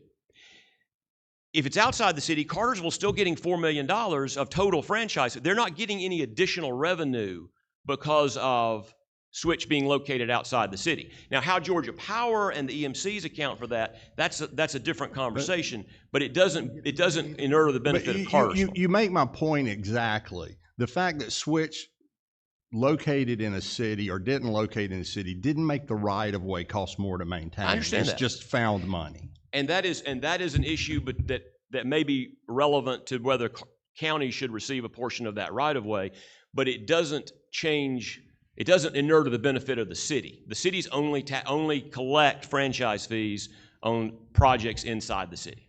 Let's get one more question in from Chairman Scoggins, and I'm going to let Clint wants to say a few words, and then the posture after that is we're going to have lunch. And we're going to have one more testimony after lunch at 1:30 from Columbia County, and then they're going to get 15 minutes, and then we're going to be done at 1:45. We're going to be out here about 2 o'clock. That's the posture. If you want to stick around, great. If not, I ask the committee members to stick around if they can. But lunch from now until 1:30. We'll be back here at 1:30. We'll hear from one more witness, and then we're going to be done. All right, so Chairman Scoggins. Okay. Okay, go ahead, Jasmine. I'll be brief. Thank you. Thank you. So quick question. I had this come up in my community, and now putting all the pieces together, and I do have some questions from viewers that are coming in too. So right now, in Georgia, like street lights aren't included aren't funded by municipal budgets. And maybe let me know if this is a Georgia Power question or not. But right now, when citizens want new street lights, they're charged, because I know I think we've had this conversation with Georgia Power as well, and they're charged for the street lights. And so when it comes to citizens in that community being charged for new street lights, which my citizens have been not understanding because they're like, we're already paying these other fees. The question I do have now is, when it comes to this, the billing, and when it comes to what the cities and counties will or won't pay for, when it comes to additional fees and depending on where these lights are placed inside these communities, one, are the fees going up on these bills? And then two, how does that go, like, how does that apply across the state when different communities are adding new lights they have to pay for and these fees are incurred on their bills? If you can kind of speak to that. So my understanding is there's really two different kinds of lights that you'd be talking about. Some of them would be municipal county funded lights, right? Mm-hmm. So I mean, for safety reasons, cities, counties, the DOT will put in street lights. We'll put in, and in fact, most cities that do that pay a large utility bill to the utility provider. Now, if they're an electric city, that may be that may be a fund transfer if they're paying themselves, but if the city wants to put in city lights on a street, that they will then be buying the power from the EMC or from Georgia Power, they would actually be paying for that. If the city or the county is not making that decision, but if an individual resident is saying, like, I have subdivisions, I would like to have a subdivision, we're building a subdivision, we want to put in lights, etc., then the developer or the owner of that development would have to pay for that street light if that's not something that the city or the county has chosen to put in for safety reasons and so forth.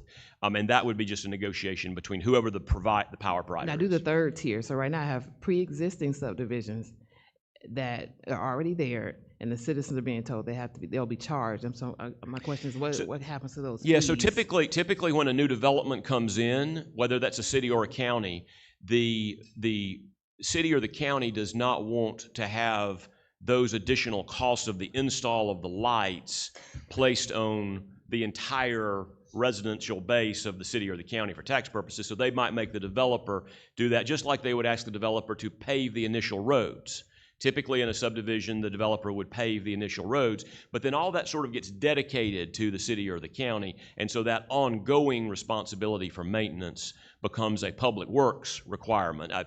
If going back to Larry's slide, I think 21% or so of the costs that cities pay, and I'm sure it's a similar number for the counties, go to public works, and a lot of that is maintaining that. But if the light itself was not something that the city or the county put in, but something that was requested by the private property owner, then they would typically negotiate that rate. But is that also spread amongst the rest of the citizens? No, Cost. I mean, I think the cost would be, typically if a private individual wants to go and put in a light, then, and this would be a better question for the utility companies, okay, but I think they would typically go and, have a line item on their bill for the additional street light. Okay, thanks. Clint, go ahead. Last one. I'll be very brief. The General Assembly created the franchise fee law. Only the General Assembly can change the franchise fee law. I think you've heard today that the current law is not simple and there's not a lot of logical basis for it. So if we want to create something that's different, that makes sense, that's logical, only you all can do that. So our request for the General Assembly is that you will continue to look at the franchise fee system and determine what it's for, how it's allocated, all of those things, and dictate statewide a system that's uniform and fair. If this thing is for right-of-way, funding the rights-of-way, then fund all the rights-of-way with it. If it's for something else, then tell us what it is, something else. If it's only for cities, then okay, why is it only for cities? None of this makes logical sense. It probably made logical sense over 100 years ago when our state looked very different. But as you all know, our state does not look like it did 100 years ago. So why does it take 100 years to update a law? You all obviously are the policymakers at the state level, and we need to change with the times. We need to look at the current system and what makes sense for the current system. Just as one example of how illogical this law is, Bartow County that we've already heard from. Do you know if Bartow County becomes a consolidated government, if they take one of their smallest cities and consolidate with that small city, where the unincorporated area of Bartow County now becomes part of a consolidated government, they automatically now have access to franchise fees and can charge a 4% franchise fee on all these things we talked about everywhere that used to be unincorporated, simply from making a change to the government. They didn't change their power. They didn't change their right of way. They didn't change anything else. In fact, that's happened with some of the creations of new cities. Once a new city is created, all of a sudden that area that used to not have to pay franchise fee has to pay franchise fee. Nothing else has changed other than they just created a city. Same thing with the county if it created a consolidated government. Athens, Clarke County, Macon-Bibb, Columbus, all our consolidated governments, they get franchise fees. Guess what? They get the franchise fees in what used to be unincorporated areas just because they became a consolidated government. That makes no sense. So we plead with you to continue to look at this issue and come up with a law that makes sense for the day we live in today. Excellent discussion. Appreciate it from the witnesses. Appreciate the committee's patience. Appreciate y'all's patience. Posture is again, from now until 1:30, we got lunch. Please let the committee and the committee staff go first. We'll be back here at 1:30 and we'll be done by 2 o'clock. Mitchell Scoggins, go ahead.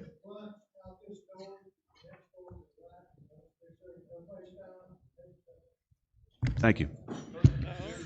We'll recess until 1:30. Are we leaving?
All right, we're going to reconvene in about 2 to 3 minutes.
One minute warning, 1 minute warning. Yeah, we're working through it.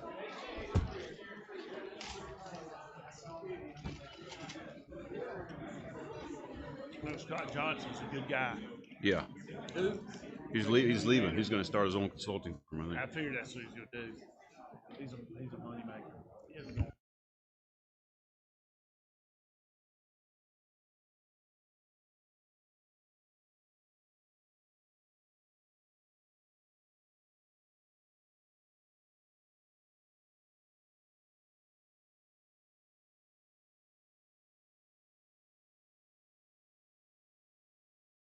All right. I want to reconvene this committee back to order.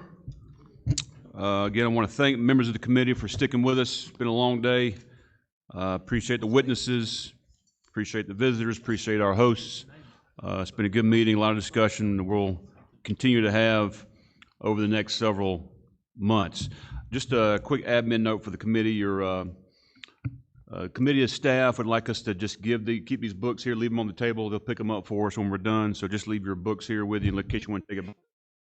But if you don't want to, just keep it on the table and they'll pick it up once we adjourn. So I've told our next panelists, our witnesses, that they'll get a medal if they're less than 10 minutes in their presentation. So time starts now. I'm going to turn it over to you guys and give us information. Thank you. Thank you, Mr. Chairman. My name is Scott Johnson. I'm the county manager in Columbia County, Georgia. Today I'm joined by my vice chair, Allison Couch, who's been very instrumental in what we're bringing to you today, talking about specifically House Bill 439. I did give you a cut sheet on that so you can get some additional information there. I want to thank you for the work you've already done in the legislature for continue to address the issue of rising property taxes and taxes in Georgia in general. In my tenure as county manager, which has now been with Columbia County now for 18 years, we've been able to reduce our dependency on property taxes from 67% to a little over 40%, which is pretty good considering that we were one of the fastest growing counties in the nation at one time. Our digest has also grown. We've reduced our millage rate 10 out of the last 11 years, 8 of those all the way to the rollback rate. This millage rate this year will be going to the rollback rate, and it will be the lowest millage rate Columbia County has had since 1987, which is a pretty good testament to how we do business. How do we do that? By good governance. I would say we're not the richest county in Georgia, but I will argue that we are among the most efficient counties in Georgia, and that's what the taxpayers expect. Here today specifically to talk about House Bill 439. Many of you helped with that. We feel like it's possibly the most effective and efficient way to provide a locally driven solution to reduce or eliminate property taxes in Georgia. I want to thank Chairman Cannon, and I know Chairman Blackman's gone now, but Chairman Blackman as well, Chairman Kelly. A lot of you here have helped us with this, and we very much appreciate that. It started out as House Bill 1156, and it didn't make it over crossover, but we were able to get something out of the Senate and bring it back, so we're glad to have that. Unlike new sales taxes or budget revenue caps, what House Bill 439 does is it gives communities the opportunity to deliver real property tax relief through their own referendum process. It shows the full millage rate, but then it provides the opportunity to use excess revenues, any sort of excess revenues, in our case from economic development, but any excess revenues that we can have to actually fund this homestead tax relief grant. Prior to House Bill 439, the state had the ability to provide this tax relief, but the counties and cities did not. So now we do, and it is, again, subject to a referendum. So let's talk about the homestead tax relief grant itself. It's available to local governments. Again, lets them show that full millage rate and the tax amount due on the bill for transparency purposes. And then you'll see a homestead tax relief grant credit. So you'll see your taxes, you'll see the credit, you'll see the amount due to Columbia County government as being zero. Once we get to that point, we do have one more obstacle to overcome that I'll discuss in just a second. So homeowners pay less without changing the rate or the amount shown. It keeps the process clear and it helps taxpayers while delivering real relief and allowing us to continue to provide the high level of services that our citizens expect. The second piece of this, the legislators introduced FLOST and then LHOST. While we like those and the ability for local governments to be able to use those things, I'd like to offer some thoughts there. Whether it's LHOST or LOST, I feel like we need the ability to apply that to business and other non-homesteaded properties after we apply this grant, because it's Columbia County's intent to completely eliminate homestead property taxes in our county. And then if I had an LHOST or a LOST, I could then apply that evenly among the remaining properties, the non-homesteaded properties or the businesses in Columbia County, to give them much needed tax relief as well to keep us competitive in the business market. This preserves the current system and again delivers targeted tax relief without creating any new taxes. We need some clarification in the law to accomplish this. So as you continue to go down the line of FLOST or LHOST or whatever this case may be, do it with the understanding that it may not be eliminating homestead property taxes. It may be above and beyond eliminating homestead property taxes. So we would ask that you would give us that flexibility to be able to do that. Third, data centers and other major projects generate substantial revenues. In Columbia County, we're very fortunate to have worked on a data center project. We are going to be the recipient of one of the largest data centers in the world.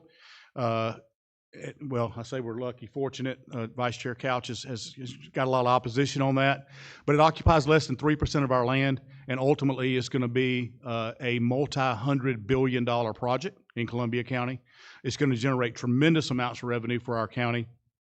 One of the things that we have done, there's always talked about abatements. We have standard abatements in Columbia County as it relates to data centers. So they are getting the standard abatements that they're allowed to do. The Board of Commissioners are not voting for any additional abatements. But what we have negotiated with them is having the Development Authority hold title to their property, which gives them the ability to do the abatement. But then they're going to pay us the bond issuance fees. And we're going to apply those bond issuance fees to the abated taxes to give us enough money to be able to fully fund homestead tax relief for our citizens and our school board. If we have the opportunity to do that in Columbia County, we will have the money to do it if we have the mechanism to do it. So we have already negotiated that. I am very proud to say, and I'm close enough to be able to say it now, that Chairman Duncan, our chairman of the Columbia County Commission, and I have been summoned to Washington, D.C. tomorrow. We will be briefing President Trump on our plan to eliminate property taxes in Columbia County. So we'll be doing that very, very timely. We'll be doing that tomorrow. With that, I think that a lot of people will say, well, everybody's not as fortunate as Columbia County. We don't want to have these big data centers. How can we do this? My response to that would be is that this is any surplus revenue. House Bill 439 allows you to use any surplus revenue. Every city, every county can tighten their belt a little bit. We can spend a little less than we make, and then we can take that money and we can apply that to this savings account and give it back to the taxpayers. For a county like a Glasscock County or a Hancock County, maybe a smaller county, a poorer county, They're not going to have hundreds of millions of dollars to do this, but let's say they have $100,000 to do it. They can give that money directly back to their taxpayers, which is what we're saying here and what House Bill 439 actually does. And again, this is already legislation that's been passed. Keeps the argument universal, and local government that manages books responsibly can deliver this relief. So the only issue that we're really facing right now is the $18,000 cap that's found in the Homestead Tax Relief Grant. We were fortunate to get it. We were able to take our legislation forward without a constitutional amendment, but we need a constitutional amendment.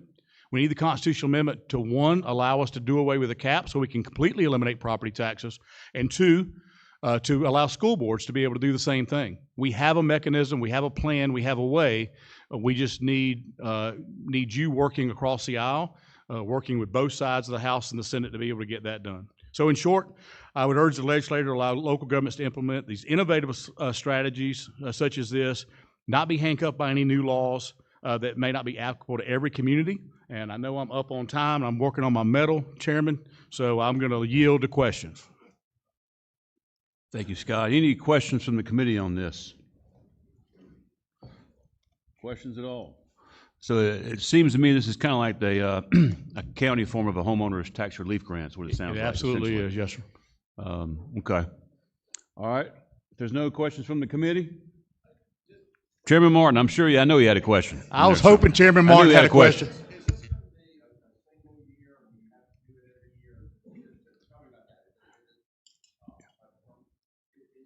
Permanent thing, or will it?